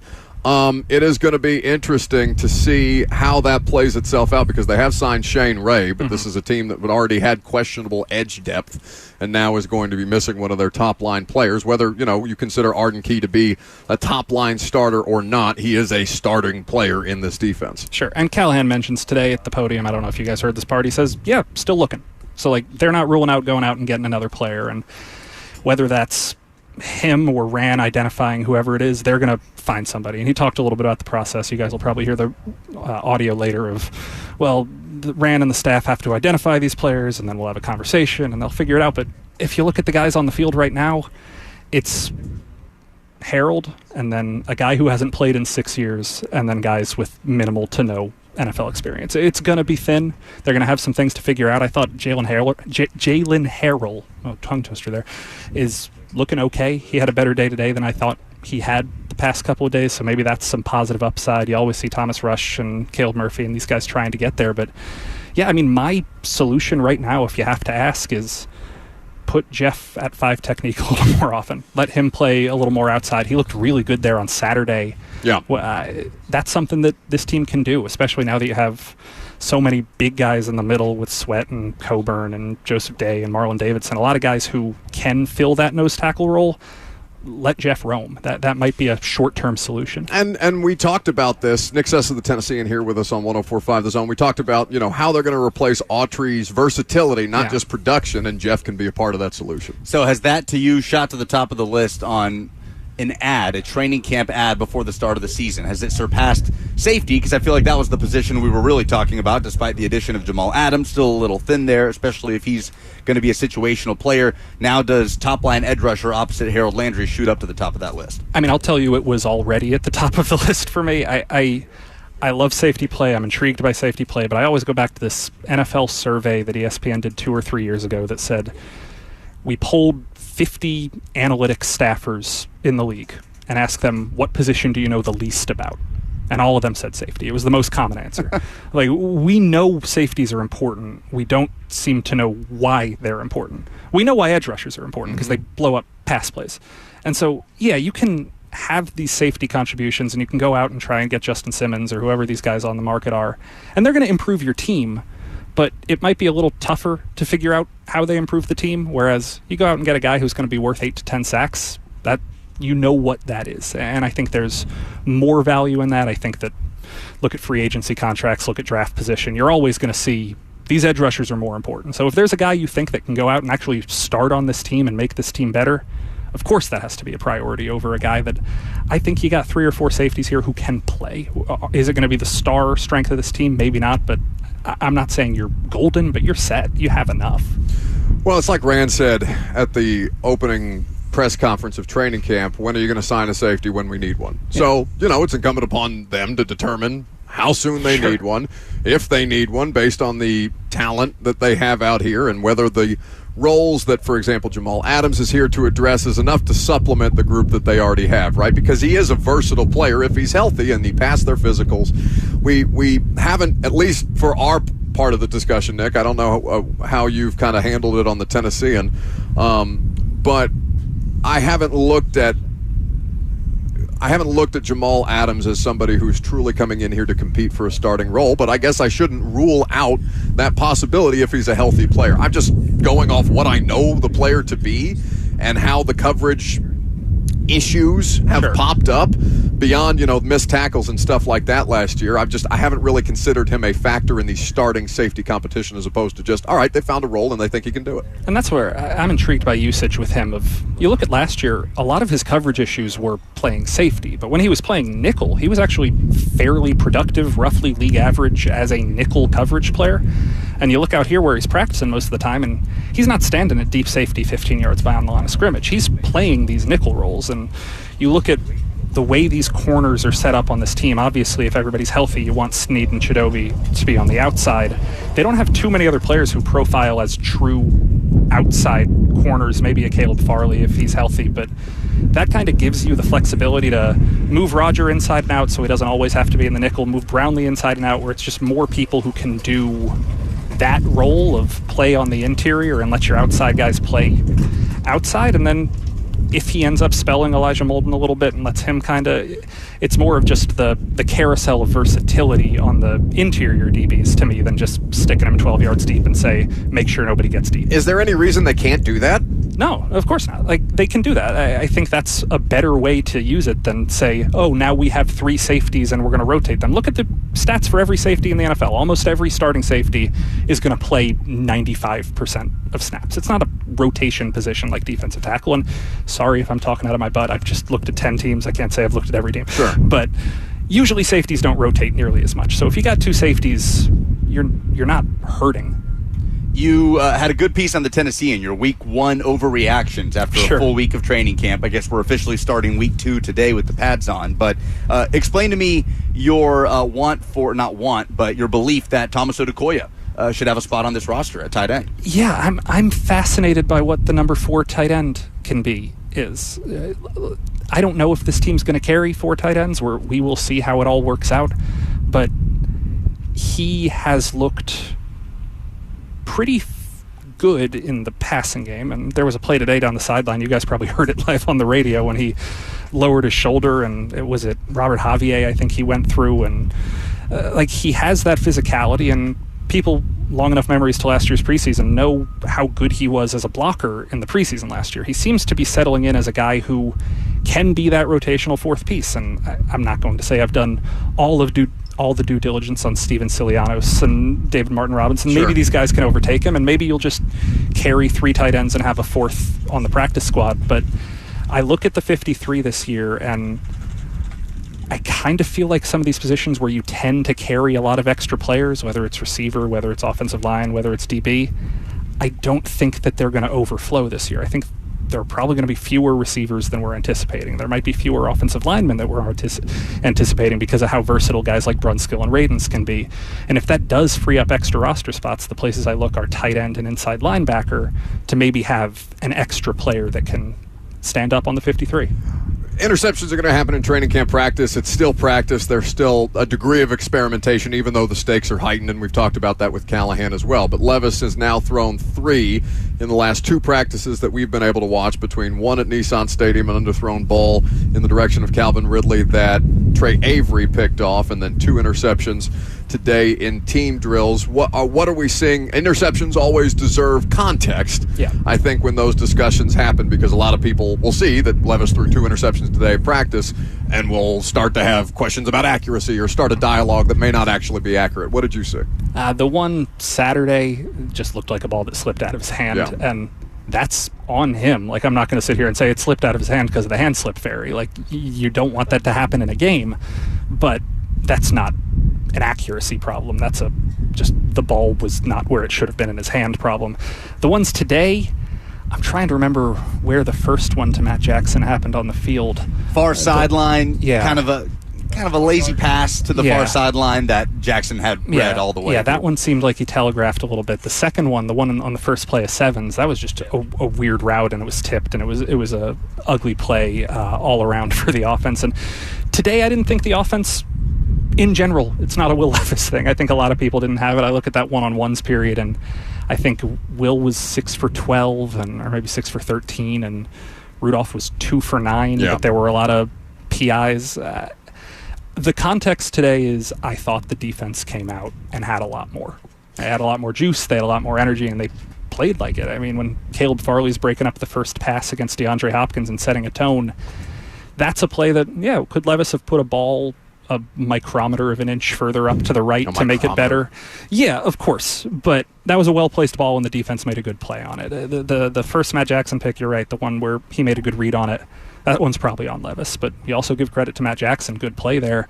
And, I am not as concerned about his accuracy as I am concerned about the whole operation of the offense after today. One thing I'm not concerned about is Calvin Ridley. He looks crisp, he looks fast, he looks sudden. One-on-ones are obviously designed to the benefit of the offensive player, right? You know the direction that you're going to go, what direction you're going to break, and the defender does not.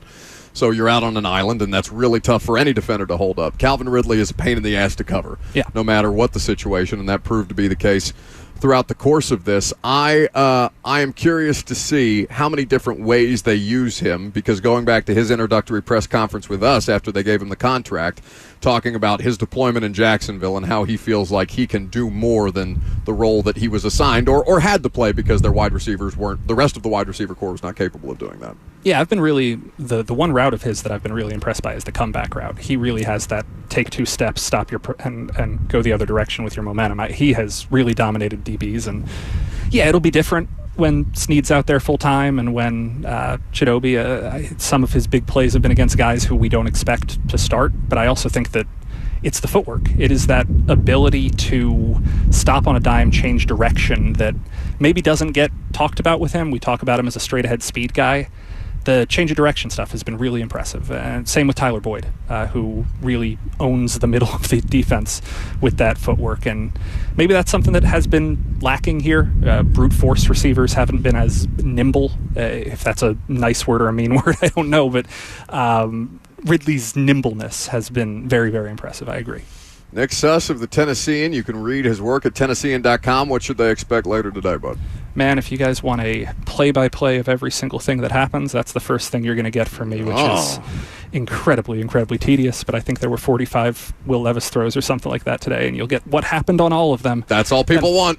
And then we'll get actual journalism after that. So, if you want both, I'll give it to you both directions. Tennessean.com is where you can read them. Thank you, buddy. Appreciate y'all. Coming up next, you'll hear from Brian Callahan. We'll also get you a couple of different press conference clips. But first, what do we have to do? We have to do the thing in sports that made us say, oh no. Do you have a recent submission? There may be several recent submissions. Okay. And Jackson, do we have anything to give away? We do. This is Oh No, sponsored by A Moment's Peace Salon and Day Spa.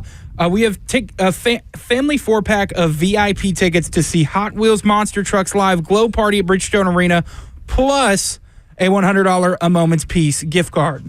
Wow. That is a lot of good stuff to win coming up next. So call in 615-737-1045. Give us the thing in sports that made you say, oh no. There's a couple of them. There could be suspensions. There could be training camp fights. There could be any number of things that you want to pick from. It could be Olympic related. 615-737-1045, the number.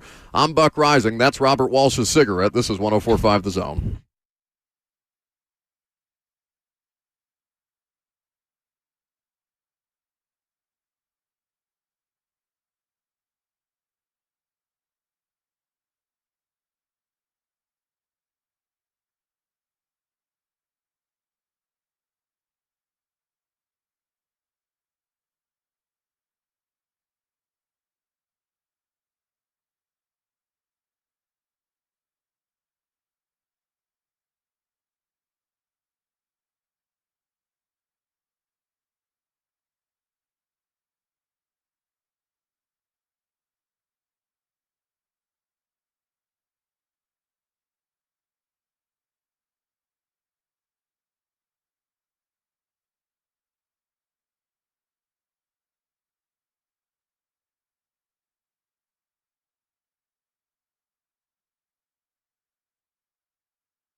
Now, normally on Tuesdays at 10:45, we would be playing a little game of Oh No. Instead, we're going to do that right now. 615-737-1045 is the number. All you have to do is call in, tell us what in sports made you say, oh, no, this week. 615-737-1045 is the number. Jackson, what can they win if they get the best oh, no? He's probably fielding phone calls. Oh, there he is. Jackson. Are we going to talk about this? Good talk. You will win, I know, a gift card to a Moment's Peace Salon and Day Spa. And some other things. So we love other things. We also love a Moment's Peace Salon and Day Spa who makes this segment possible. Jackson, go ahead and hit the music if you're ready. You are not ready. No, you just go ahead. Okay. Can my oh no be today? Well, what happened? It's been sloppy. It's just been sloppy, up and down. Sloppy. No. The thing in sports that made me say oh no is watching Rafa Nadal struggle out there in the Olympic tennis. I know that they wanted to see him at Roland Garros one more time. I know he has incredible success out there. Yesterday, it was tough for me to watch. He's clearly at the end of it. It's kind of like him and Joker and Federer, all of those guys. They're aging out. We talked about, we did a little bit of tennis talk, as a matter of fact, at some point during Wimbledon with Alcaraz beating Joker in that spot. But I really enjoy tennis. I enjoy great tennis, let me say. I'm a front-running tennis fan, all right? I like watching the really, really good players at the height of competition. But for that, it was interesting. It was sad for me to see Nadal kind of fade that way, and that was what happened. Yeah, I was enthralled. Like, that matchup had me captured for a while, some of the rallies between those two. And the crowd was completely pro-Nadal, and Djokovic was kind of trying to get them back on his side a couple of times, but they were all in for Rafa Nadal. Yeah, that was some elite tennis going on. My oh no has to be Arden Key. Suspended for 6 games, especially after a day like today, where the main takeaway is defense looked really good. They looked disruptive. They looked physical. Yes, it was heated, and Jeffrey Simmons is getting in skirmishes, but overall, the defense kind of stole the show today, right? Exposing a little bit the right side of the Titans' offensive line as they try to figure out the right tackle position. So I think about the chance that this defense has to be a legitimately good unit under Denard Wilson, and how that could be hampered by an edge rushing unit that already was kind of thin to begin with and now is missing the guy that they really needed to emerge this year as a 3-down pass rusher opposite Harold Landry. So has to be Arden Key, suspended 6 games for violating the league's PED policy. 615-737-1045 is the number. Jackson, do you have an oh no? All right, very good. I got you, buddy. I'm here. Okay. How you doing? Are you sure? I am now. I'm here now. Oh, God. Don't worry. Okay, let's go. I'm going to go my oh no, that little exchange earlier right before we had Roger McCreary on. I'm pissed. The aggregators got it. I don't want that. That's so unnecessary. I look forward to his appearance on the radio show. Oh, my God. Well, I mean, at this point, should he choose to accept it? He's on the list of players that we asked for, and I understand why. It's like we talked about with camp position battles, right? There are some things that are important, and there are some things that are interesting. That's probably more interesting than it is important, and I don't want it to completely overshadow everything else, talking about football, talking about actual things that happened out there. So I hate that. I hate that for both sides, because I don't think that is, like I said, I don't think that's the best place to work through those things. But we will get it addressed and be adults about it, and that's all you can do. All right. Who's on the phones, Jackson? 615-737-1045 is the number. Let's start with Eric. Hey, what's up, guys? Hey, buddy. I'm staying cool over there in this heat. So my oh no is kind of like a oh crap. This happened yesterday. James McCann for the Orioles, who's a catcher, in game 1 of a doubleheader yesterday in the bottom of the first inning, he got drilled with a 95-mile-an-hour fastball to the nose. Completely shattered his nose, broken. It hasn't been confirmed yet. He's having a CT today, but it's pretty much broken. Blood was gushing everywhere, all over his jersey. Had to have like a 5-10 minute delay in the game. And the crazy thing is, he stayed in the game. He took his base. They gave him like tissues to put in his nose to stop the blood. He takes his base. He continues the game. continues the game at catcher. And it's just insane that he stayed in the game after all that. His post game is hilarious. Not hilarious, but just the fact that his face is so bruised, his eye is not even open, completely purple, and that's my oh crap of the week. Thanks, guys. Yeah, the fact that he stayed in the game, you know, a 5 to 10 minute delay in the game for a fastball straight to the face. Reminder to stay on hold, by the way, so Jackson can get back in touch with you. That is an oh no type of moment. Anytime you see that play out on live television broadcasts, it's like the Kevin Ware injury at Louisville is going to live with me for the rest of my life. That is a tough bone through skin type of situation. Oof, it still makes me shudder. All right, who we got next for the opportunity to win what, Jackson? Besides a Moment's Peace Salon and Day Spa gift card, what else can people win?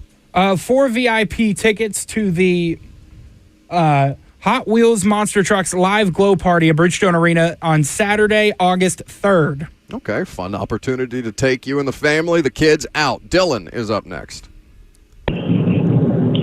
Hey, guys. Are you there? Hey. Yep. Okay. My oh no would be just the Olympic rules that are so confusing to everybody, including people that are there. It's anything from soccer teams only allowing 23 and under other than 3 people, the gymnastics only allowing 2 people off each team to go forward. I mean, it seems like every day there's something that not only people that aren't privy to it, but the rules committee almost seem like they're learning the rules. The fact that the commentators on a lot of these, thank you for the call, Dylan, the fact that the commentators for a lot of these are just as confused as the fans are. And we talked about Olympic gymnastics. By the way, women's gymnastics, I believe on right now. We don't have a TV out here with us. I probably could put it on the iPad or something like that so we can keep track of what the women's U.S. team is doing. But the fact that there is so much kind of room for interpretation in Olympic gymnastic rules, especially that sport where, out of bounds versus did you get one hand versus two hand on the thing that you're trying to hurdle and flip 17 times through the air. Like it's madness to me that there are point deductions in that sport specifically with the incredible athletic feats that gymnasts are trying to pull off. No sport looks harder to judge to me than fencing. I mean, it is impossible. Like it's just all scrum, and so many of the quote unquote points are inconclusive, so they have to redo. I don't know what you call it, the down. I don't know. It's fencing, but yeah, a lot of them are just absolutely insane to watch, and you don't know how anybody could properly judge it. 615-737-1045 is the number. How about Mojo up next?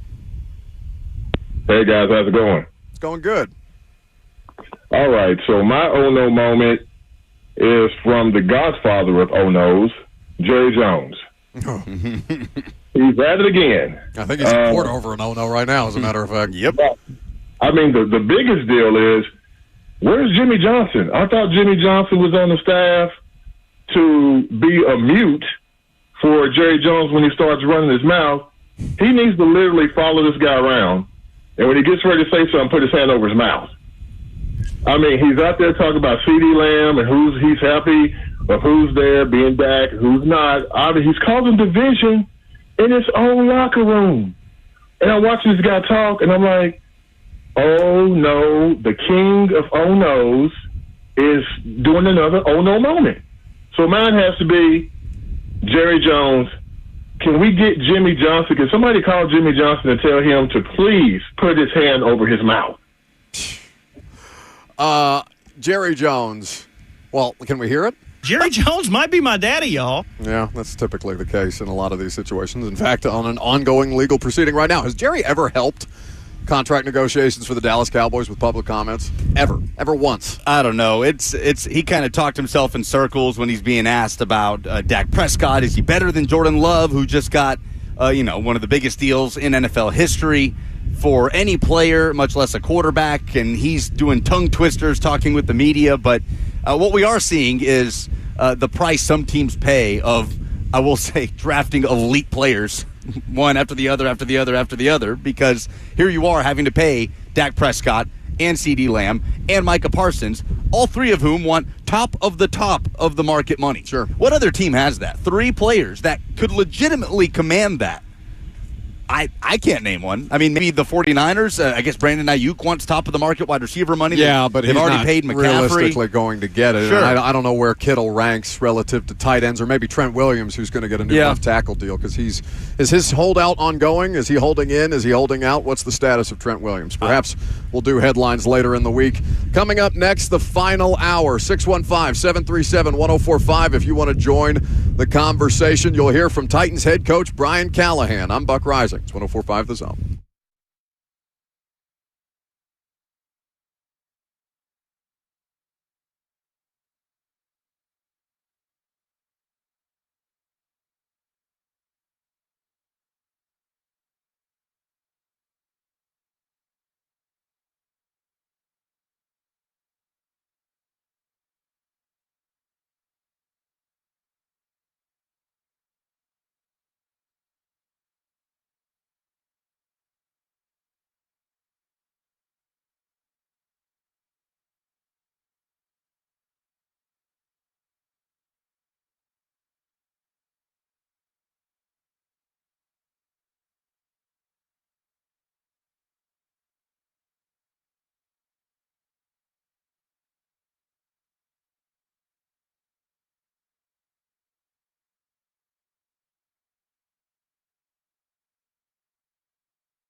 It is 12:01. Good afternoon. I'm Lucas Panzica, broadcasting live from Ascension St. Thomas Sports Park as day one of padded practice at training camp is over for the Tennessee Titans. Harold Landry was back out on the practice field after dealing with an illness during the first week of training camp. L'Jarius Sneed was not spotted as he continues his off-field management. Practice got heated, a couple of skirmishes breaking out between linemen. You'll hear head coach Brian Callahan on that coming up in just a few moments. But the Titans news of the day, edge rusher Arden Key has been suspended 6 games, according to a report by Paul Kaharski, for violating the league's performance-enhancing drugs policy. Also some news around the AFC South. Colts defensive end Samson Ebukam has suffered a torn Achilles tendon. He will miss the 2024 season. According to a report by ESPN, Ebukam led the team in sacks last year with 9.5. For all your foundation repairs and waterproofing needs, visit USSTN.com. Breaking news at once on your home for the Titans and Vols. This is 104.5 The Zone.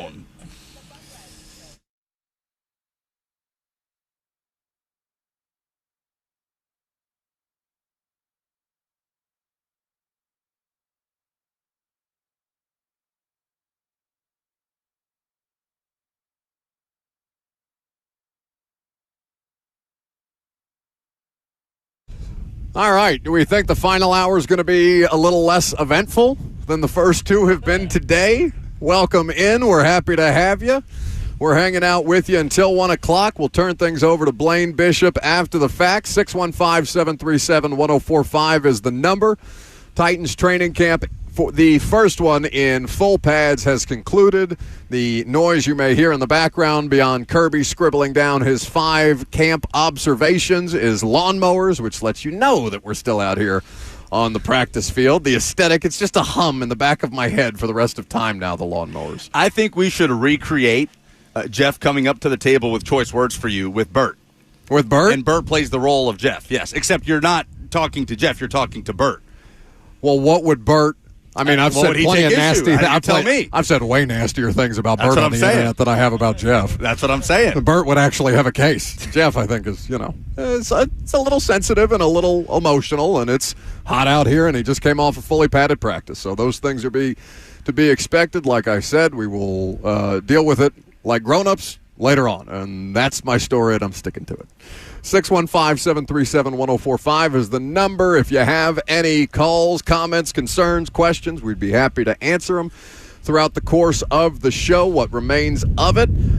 Let's hear from Titans head coach Brian Callahan, because it was a heated practice today, not just physically speaking, but metaphorically as well. You had a couple of different pushing and shoving matches, some punches being thrown, and that popping up, at least 3 times that we saw guys getting a little physical after the whistle with people in varying degrees. Almost in succession. And worth noting that referees were out here today, and on the play where Jeff and Latham got into it, the ref was quick to point out, throw a flag, say 15 yards, and you would have been tossed in that situation. Jeff Simmons did remain in the game. Or in the practice, and then there was another larger pushing and shoving match with Lloyd Cushenberry at the bottom of the pile after that concluded. So Brian Callahan presided over all of this today in his first padded practice as a Titans head coach. This is what he had to say. We had no problems after that, so I don't anticipate it being an issue. Fighting's not something that we want to accept. It's not part of the rules of the game. I've explained that before. I'll explain it again. It's training camp on the first day of pads. He's trying to set a tone. Those things don't bother me so much as long as we know that we got to play within the rules and we got to protect our teammates, and I think we got it figured out after that. So I don't anticipate any further issues with it. What did you say to the team in that little moment there after? Those things in a much more colorful tone, but I mean, it is what it is. Like, it's football. I don't mind guys setting a tone with the intensity ramped up. And we just got to understand that we can play to the edge and we can still play within the rules. And fighting's a penalty. It's usually an ejection. It hurts our team. We can't have that. I think they're all aware of that, and that's essentially what the message was in that huddle. What do you think your defense did maybe first day in pads? Did it bring the fight maybe to the offense a little bit? Yeah, I thought it was good. I mean, we had some good work as the practice went on. They came out of the gates pretty hot and did a nice job that first period. I think we got a good defense. I think those guys play hard. I think the scheme is good. They're coached hard. It's fun to compete against them, and I think that it's going to make us better on offense as well. And I thought offensively we played better as the practice went on too, as our guys settled in a little bit more. you get used to. It's a lot easier to come out on the attack sometimes on defense, and so we settled back in, and I thought did a better job as the practice went along. Pressure that you're kind of comfortable with, though? Looked like, as Jimmy said, the defense was getting after the pass pretty well. Yeah, there was some. I mean, there was some that were good, and there was some that were bad. It's, it sometimes looks worse than on the sideline when you're watching it than assignment-wise, and you see what's happening. But, yeah, there was some. We were soft in protection a few times. We gave up a couple free runners. That's why we're out here.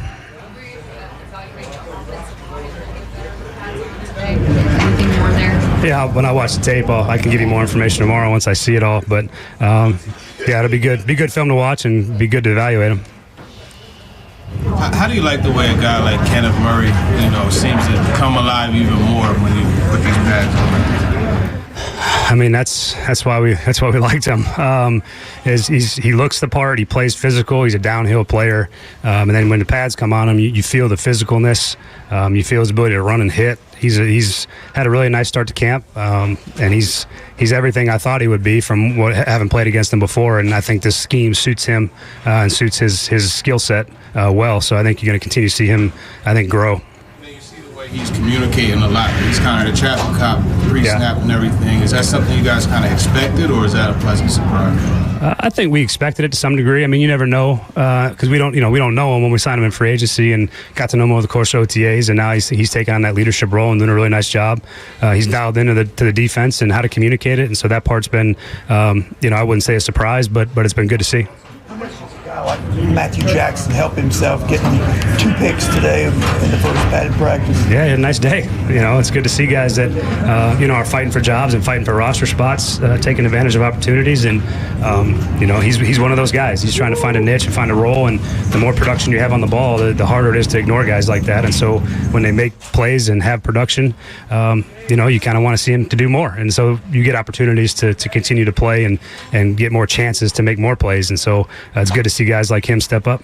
You have the resources at edge to manage with Arden heading for 6 games out?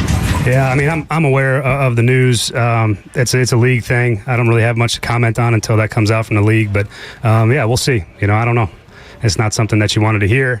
But we don't really have a choice. We got to go play football with who we have, and if we can find someone else, we will. And if we can't, then we got to play with what we have. So that's sort of where we're at.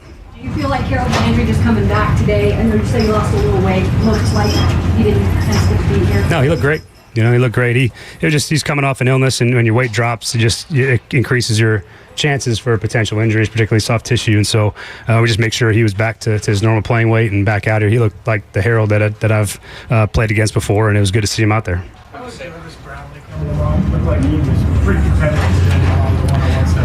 Yeah, that's kind of his MO. He's a hyper competitive player. That's what we liked about him coming out.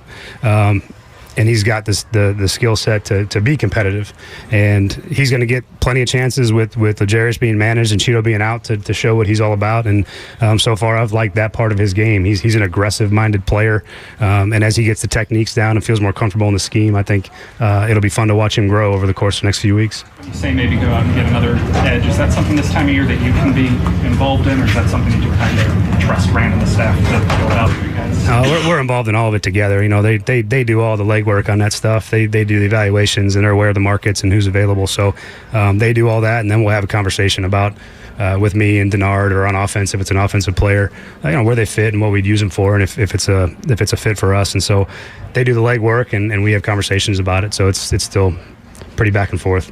When you look at So that is Titans head coach Brian Callahan, and that last question that you heard is him speaking about the edge discussion, the competition that they're going to have to add now with Arden Key expected to be suspended for 6 games in the regular season. If you missed that news item, I'm sure Lucas said it in his update earlier today, but Arden Key, is reported first by Paul Kaharski, is expected to be suspended for 6 games to start the regular season due to a violation of the NFL's performance-enhancing drug policy. So there is that.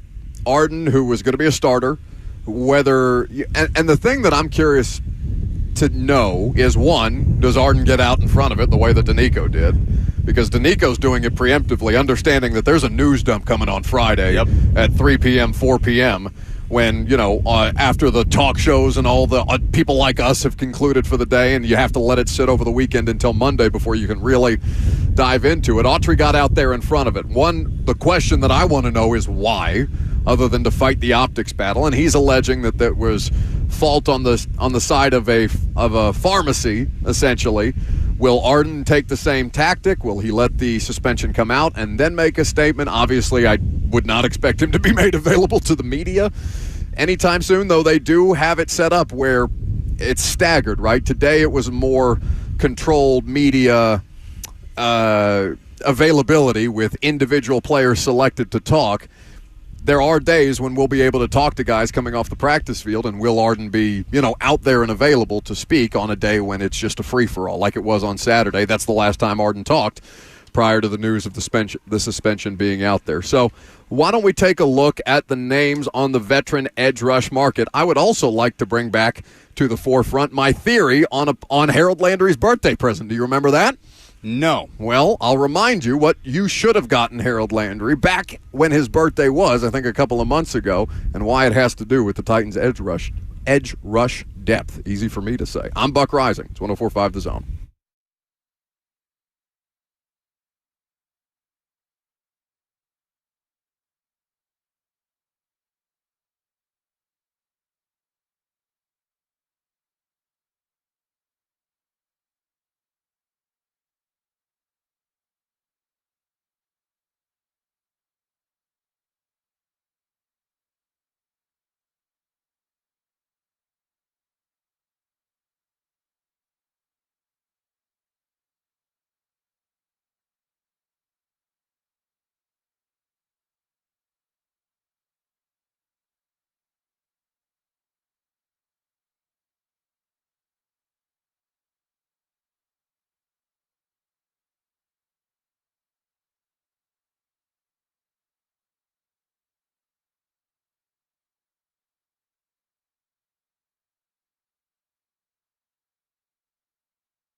Welcome back to the show. We are fueled by Hattie B's Hot Chicken.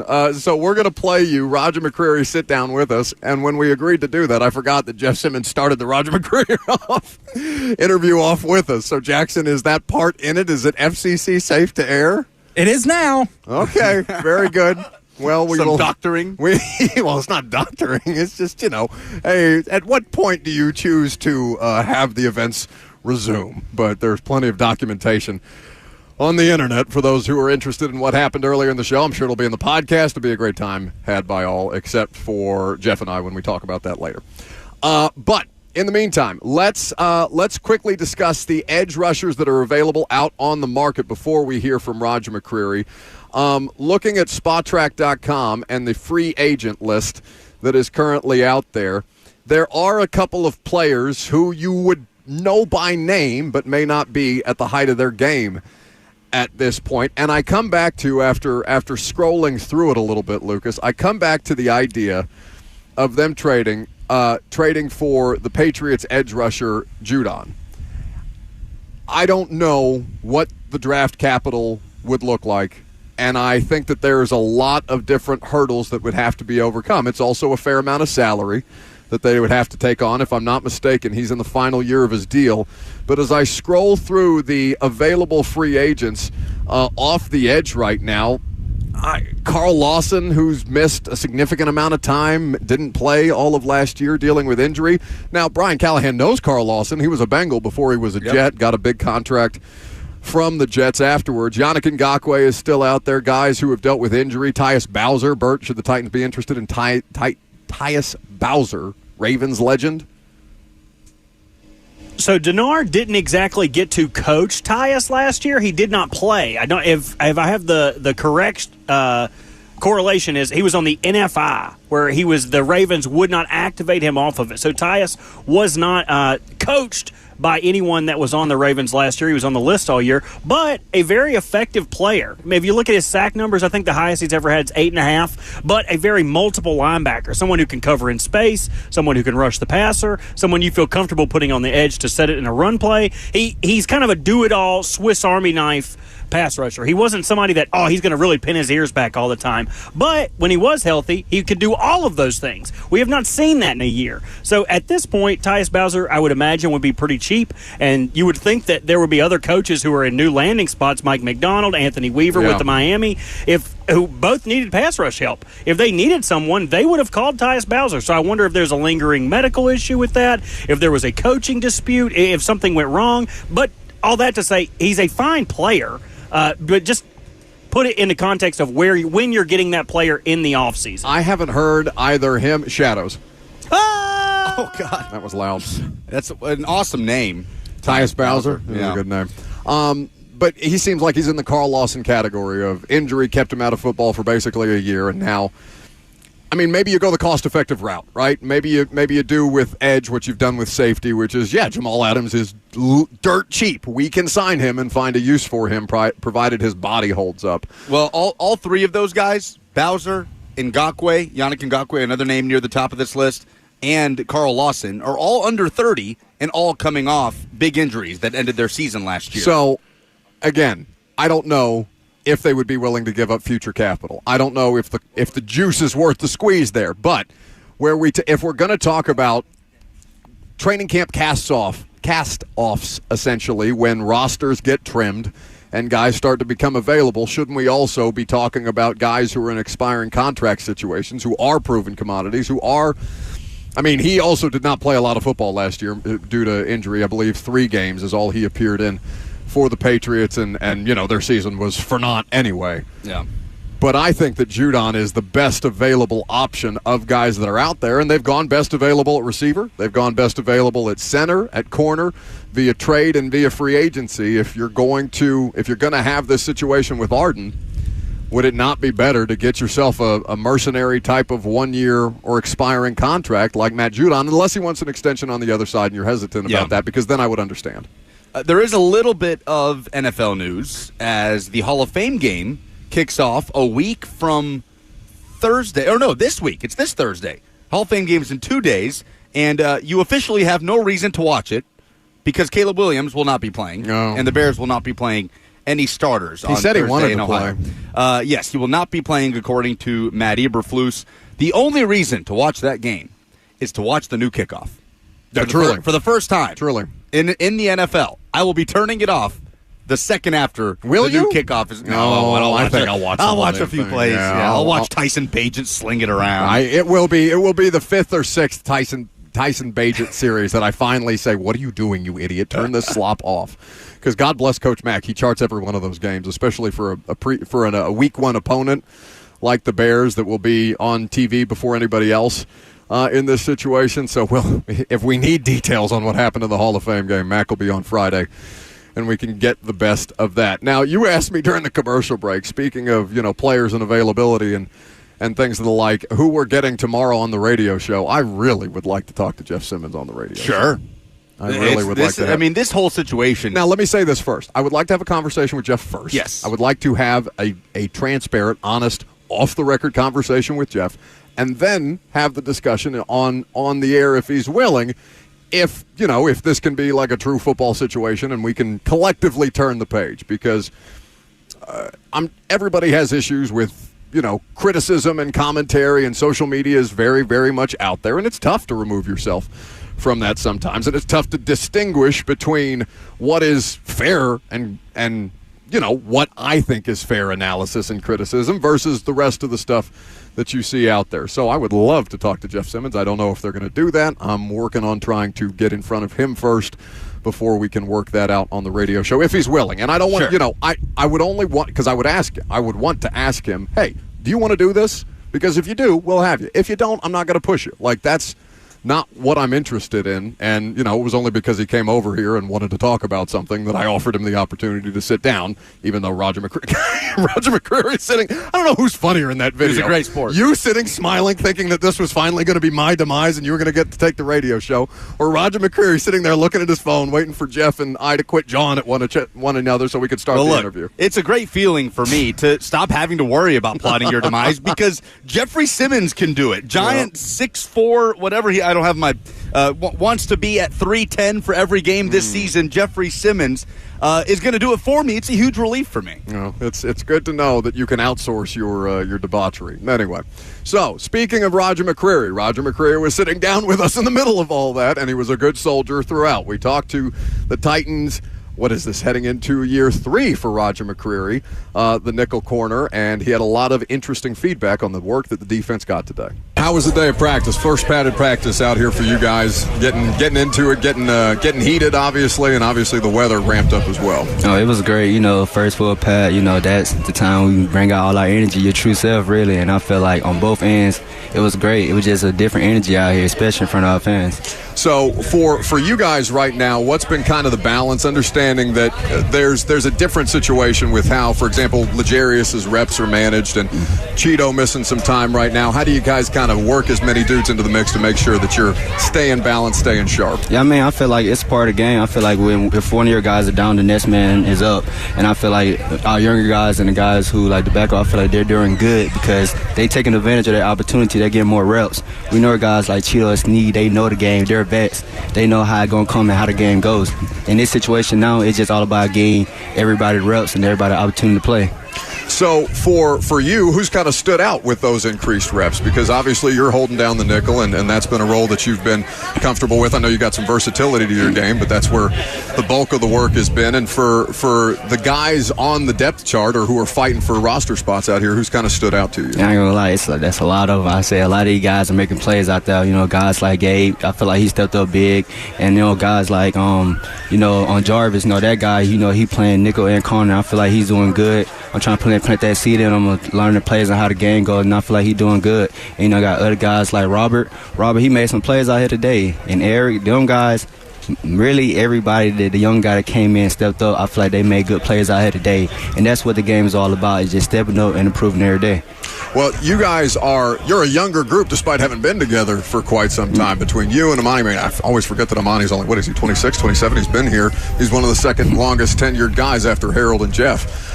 For you, how much did you take from the guys that you came up under, and how are you imparting that leadership and that wisdom about, hey, here are the flows of camp, here are the rhythms of it, here's how you have to take the stuff that you learn in the meetings after the practice field? Yeah, me first coming in, that was the guys I first looked up to was KB and Hook. And now that KB's gone, Hook is the guy. Hook is the veteran who been here for a long time. And I feel like he's stepping up at becoming that bigger leader or more bigger role, more like replacing KB, I would say. It's just like a guy that I looked up to and I learned from him. So after these 3 years that I have been here, I feel like I learned a lot, and I can teach the younger guys about what I experienced and how just this going to be. It's just all football, really. That's what the advice is all about, just being football, just be you for real. How much fun have you guys had under Denard Wilson? I know it looks intense sometimes, and I know there's probably some days where it's not as fun, but you kind of work through the adversities together. What's it been like working under him? Oh yeah, it's been great. I'm not gonna lie. He gonna keep it real with you. You can tell just by the energy we bring out here to today. That's his energy inside the film room and everything. He bring that energy of being aggressive, of always attacking the offense and everything. And I feel like that's what we need. That's what the defense feed off of. And I feel like we're gonna be great with him being our DC. What can you tell us about the front? And with what you guys are working with right now with Jeff and Sweat up front and the rotational guys as well, and Arden and Harold back out at practice, how good was it to have Harold back out on the practice field? I know he's been around. Yeah, it's great. Harold, that's a guy who's been here for a long time. So, Harold, he already know how the games go. He wasn't here when we first started out, but when he came back, he bounced right back on beat, just the tempo that we on. So that's not really a surprise with Harold, but just up front, Jeff's leading the guys and Keith, so I feel like that's nothing I really have to worry about that much right there, because they're going to handle that, and I feel like they're the great leaders to lead that up front. Roger McCreary, Titans corner, sitting down here with us on 104.5 The Zone. Who's the hardest receiver to defend right now? Right now? Yeah. What's my what, here? Yeah. Oh, everybody, I feel like they all bring their own type of defense, and not defense, their own style of releases and everything. Just the big three, I would say, Tyler Boyd, D-Hop, and McCreary, them the guys I go with the most with the first screen and everything. And I feel like them guys, there's a reason why you can tell their vets. You can tell like how they learn. They have their different play style and everything. And just going against them guys every day. It was kind of bad plays for me and everything, but that's what I need, because them are the vets I'm going to be going against every now and then. Did you like the level of competition that you guys had at every level, depth guys, starters, in the first day of padded practice? Oh, yeah, most definitely. It's just not only just them guys. You say, you have guys like Traden Burns and Kyle Phillips and all them guys. Them guys stepped up in a big way too. So it's not really just the first starter people that's out there. Them guys, you can tell how they're improving. They really work together. Starting with them, they're the leaders of that offense, and I feel like they're doing a great job with that, because they're giving us different looks every time. Where have you seen Will grow the most? Well, I just see him just being more of a vocal leader. You can tell just by his energy, just how he control the offense. If he see the skies, he changing quickly. I see that he getting on it fast. I feel like he really learning the game, and he just proving every day at presence, I feel like. You ready to do a lightning round? Let's do a lightning round. All right, Jackson? fire away. All right, Roger. We got a few questions for you. We've been workshopping this. I don't know what to call it. We said queries with Roger McCreary, but that's terrible. So we're just going to go ahead and shoot some stuff at you here. In high school, Williamson High in Mobile, Alabama, you played quarterback, running back, wide receiver, safety, cornerback, punter. Am I missing anything?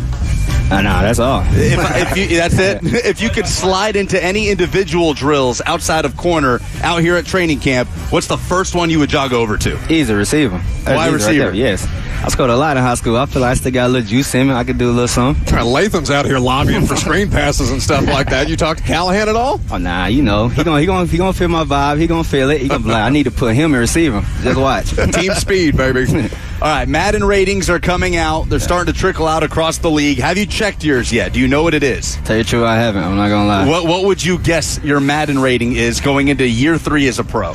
I guess. You gotta give me at least. I'm not gonna be. I'll give you a range. Right. Let's say 75 to 85. 75, 85. I'll say 80. 80. I'll be about 80 on the dot. Are you good with that? Yeah, An 80 Madden rating. I'm good with that. I feel like it'd be a little more, but I'm gonna be a little real. I'm gonna give it 80. How much trash talk comes out of Madden ratings in the locker room? Trash talk? Yeah. Nah, not really that much. About the ratings? Not really that much. No one cares. If you were playing your last year at Auburn when if the EA college football game came out during your last year at Auburn, what do you think your rating would be? Definitely 95 or above. Definitely. There's no way. Definitely 95 or above. That's an All-American rating. That for gotta sure. be.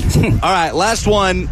all the baked bean stuff that came out when you were coming out from the draft, it's died off a little bit. You changed some stuff up about your diet. How different is that in the NFL the night before a game versus when you were in college? I was young, I would say. To me, that didn't do nothing to me in college. I feel like that was energy. But now, I'm getting a little old. I ain't going to lie. I'm not how I used to be in college, so I got to chill on the beans. Getting a little older? What do you mean, Roger? Come on. It's been about 3 years, but still, that's how I got to look at it. I got to be professional. So. But you're still a baked beans guy. Oh, yeah, I'm not going to lie. About 2 weeks ago, before camp started, I did eat like a plate of baked beans. I had to. Are you a baked beans on toast guy? Nah. Not baked beans That's on toast. That's the way the British do it, right? Yes. What? Nah. You haven't tried that? You don't know what I'm talking about? Just butter toast with baked beans on it, full English breakfast. Oh, no, I never had that. No, in London, when they go to London, they fly over their own food. That's how it works most times. Maybe try it out. All right, that's it. You're off the hook. Appreciate it, Roger. Roger, we appreciate you hanging out. Continued health and success, and we'll look forward to catching up with you again sometime soon. All right, appreciate having me. That's Titans corner Roger McCreary, good enough to sit down with us.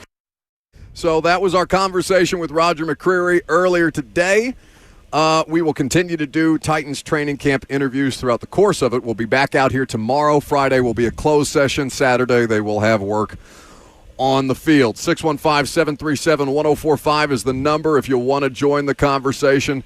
We'd be happy to have you. Last call for phone. Well, I guess we have a little more time here to lean in. Of all the different things that we saw today out of padded practice, I obviously started over with the offensive line. Did you spend more time? I know you were kind of over here by the setup primarily, but I saw you over there with Brad Hopkins watching some offensive line drills, and to have Ramon and Brad as resources is excellent. Yeah. To have Blaine as a resource is excellent as well out here, just because there's, they speak that language far more fluently than we do, and so there's a lot of moving things. There's a lot of directions that are being given out. You may hear some of it, you may not.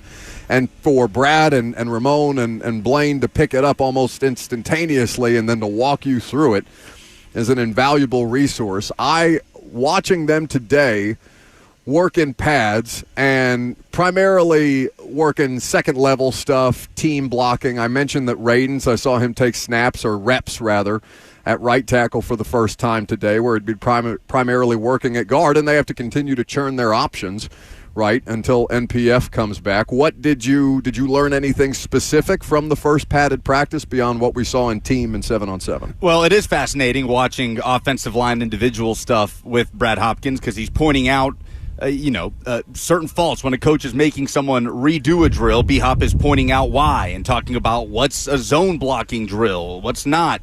I will say on the defensive line drills, you see it happen often. First of all, Tracy Rocker's coaching Tavondre Sweat very, very closely. Yep.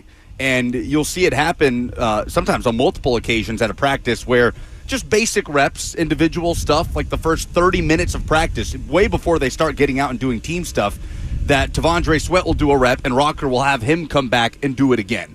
And he'll do that with others, but you can tell he's working very closely with Tavondre Sweat, who is popping the helmet off probably a little too soon, right? And has the hands on the hips and is the only one going down to a knee. So it is a fair thing for us to monitor throughout the course of camp is the shape Tavondre Sweat is in, because if he's out there and he's healthy, great. Can he impact a game in the fourth quarter, right? When he's been out there for 3 hours since kickoff. Yeah. So that's something we're going to watch. And it's, this is the initial phases, right? Because he has to get into football practice shape. It's so early, yeah. It's so early, so that we're seeing it now, early on, I'm not going to say it's fine necessarily, but it's of note.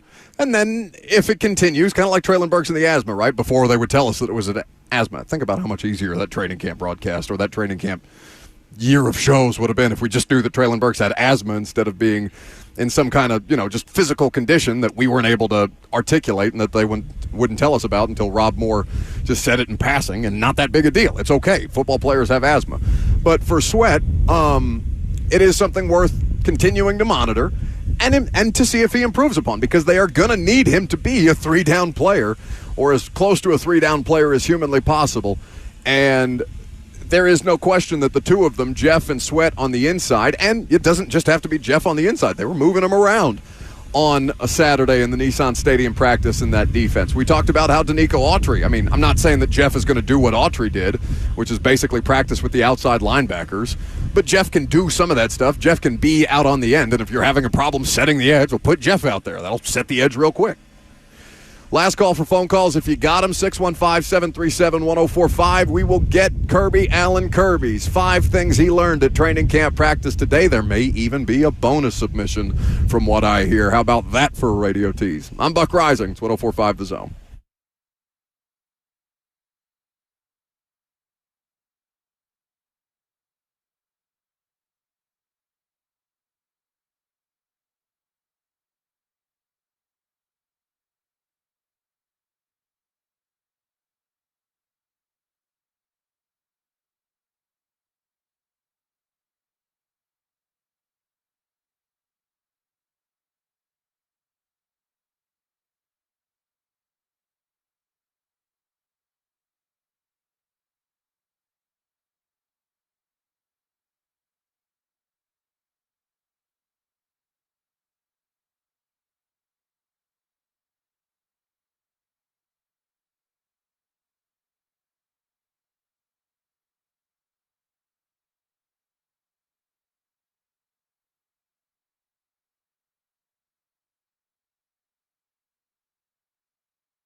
Welcome back to the show. We are fueled by Hattie B's Hot Chicken. Last call for phone calls. If you got them, 615-737-1045 is the number. Spicy first day of pads across the board, I'd say. What happened? Just a lot of discussions, a lot of conversations, a lot of strong words, Yes. a lot of pushing, a lot of shoving, Yes. a lot of small children running about in the midst of all of Yes, it. in the midst of the word, dodging the words left and right. Yes. Oh God. Fun times. Never dull moment. This is but this is why this job is so much fun. Like, obviously, like I do feel bad that happened in front of a camera. Like, I would rather have those conversations in the locker room when we have those conversations, because I don't think I don't think it's a good look for anybody across the board. I just don't think it's a good look for anybody. Sure. But I do like live radio for that reason, just because you never know what the hell is going to happen, especially just being out here at an NFL training camp practice and all the different things that go on. It's like the callers and everything like that. Like, I say head on a swivel for a reason, because you literally have to keep your head on a swivel today more than ever. Yes. Shout out Roger McCreary for Roger McCreary is the best for hanging out through all that. I don't know what's the best part of that video. You smirking or Roger just chilling? Just riding it all out. Yeah, he's used to it, right? This is every day on the practice field. Oh, my God. I will say this. Joint practices feel like they're setting up to be feisty between Seahawks and Titans. So we'll see if Jamal Adams doesn't get involved when that time comes around. John Ledger just texted me you could take him. I don't think that's true. Don't know about that. We're not getting Jeff tomorrow. We're getting Chig. Chig Okonkwo will be the guest. Come on down. So we'll look forward to talking to Chig about that. Yeah, like I said, I want to talk to Jeff first offline before we talk to Jeff online. Yes, that is a fair that's how approach. That will go. Shout out USA Women's Rugby, who walked it off today to beat powerhouse Australia for the bronze medal with what amounts to put it in football terms, a 90-yard touchdown run as the clock is hitting zeros, breaking tackles and going all the way for a walk-off victory. This was electric stuff. The F&M Bank chat was freaking out about it while it was happening, and these girls are awesome. Lucas is showing me the replay right now on his laptop. USA Women's Rugby, their first Olympics medal. Incredible. The way that she drives. I don't want to call it the goal line. Is it the goal line? I don't know. But with zeros on the clock, absolutely electric stuff. And the U.S., Kirby says yes, goal line. Rugby expert Kirby Allen Kirby confirms. The U.S. now leads the way in the medal count with 21 medals. Host France right behind with 17. Although we only have 3 gold medals, we are far behind Japan in that category, who has 7. USA. All right, thank you all for contributing. Robert, can Patriotic. we get No, it's too eagle late. screech, please? No, I don't want that. Oh, it's so loud in my ear. It's so loud in my ear. Kirby, fix this. Salvage this godforsaken radio show today. Be the one source of professionalism that we have as the lawnmower gets ready to derail all of it in real time. It sounded like an eagle being plucked out of the air. It sounded like an eagle that got run over by this lawnmower, by this John Deere out here. I'll go get the truck. Got caught up in the turbines there. I don't even know what the hell. The blades. Those would be blades. Kirby, tell me what. There's like a giant Norelco razor going across the field right there. Go ahead. Tell me what 5 things you learned at Titans camp today on your handy-dandy notebook. Well, I got to say, you guys are chapping my butt. You're stealing all my key trigger words. You grabbed saucy or spicy or whatever, and then he grabbed feisty. So I don't know. But the 5 things, and I had most of this written down before whatever happened, that I've been signed to a contract that I can't speak of Jeff during took the the daylight. words right out of your mouth. He stole your thunder today. That too. Kirby's been calling me that stuff off air for years. But the number one thing is that we finally got, and boy did we, a Nashville Titans camp kind of day. And I was talking about the weather when I wrote it, but hey, both apply. You know what I mean? If you weren't here, well, you weren't here. Lucky for you, we have a podcast. The second thing I noticed, the fans were back. They were extremely well behaved. Some of our favorites were here today, and they all seemed to enjoy 99.8 98% of it. Yes. Except for the small gathering that might have been trampled right in front of us. We were glad that Landon got clear of the path no of Thank goodness for helicopters, lifeline. Everyone was taken care of. Everyone survived. Typical Meat on the FNM Bank chat asked, would we still be doing the show if the table had gotten flipped? Hell yes. This is my 5 minutes. Hell yes. You're right. There was a sloppy start to the beginning of things today, and it just got more interesting as the day progressed. The temperatures were climbing, and as we've got a theme here, and so was the intensity level as we saw a number of skirmishes, of dust-ups, if you will, a fracas or two. Powwow. There was a come-together meeting out there, if you will. Right now, over me. There was a lot of grabbing and pulling by the defense, and there were some flags thrown on different plays, and there may have been a fisticuffs or two. Well, an attempt. I don't know. Is it fisticuffs if it doesn't land? Well, if you throw it, it's a fista. Okay. The cuffs part didn't happen. There's a little YIR. But since you stole every one of my words, and by the way, I have officially been triggered today because I thought, oh no, I'm going to have to fight this guy because that's my gear and that's my talent, and I can't let anything happen to him. We would keep the show going. We'd keep the interview with McCreary going. Everything's falling apart. So, Roger, how was practice today? I could see Lucas over there now. Like, hey, whoever wraps up, we're going to have you at the quarter hour. Are you good for the 15? Getting pulled apart, shirt ripped. Do you still eat baked beans before games? I don't ever want to hear how dramatic I am when the result of the conversation after this has been nothing but drama from the rest. Oh, it's just we're queens. Oh my God. So yes, queen. I've had to scratch through my one-word synopsis 4 times, but I'm just going to leave it at this one: testosterone, baby. There was testosterone present. Testosterone. A lot of great testosterone. big barrels of it. I told you that Tennessee Men's Clinic, man, they'll get you right. That's all I got. That's Kirby Allen Kirby. Oh wait, do we have time for polls? We sure do. Let's go.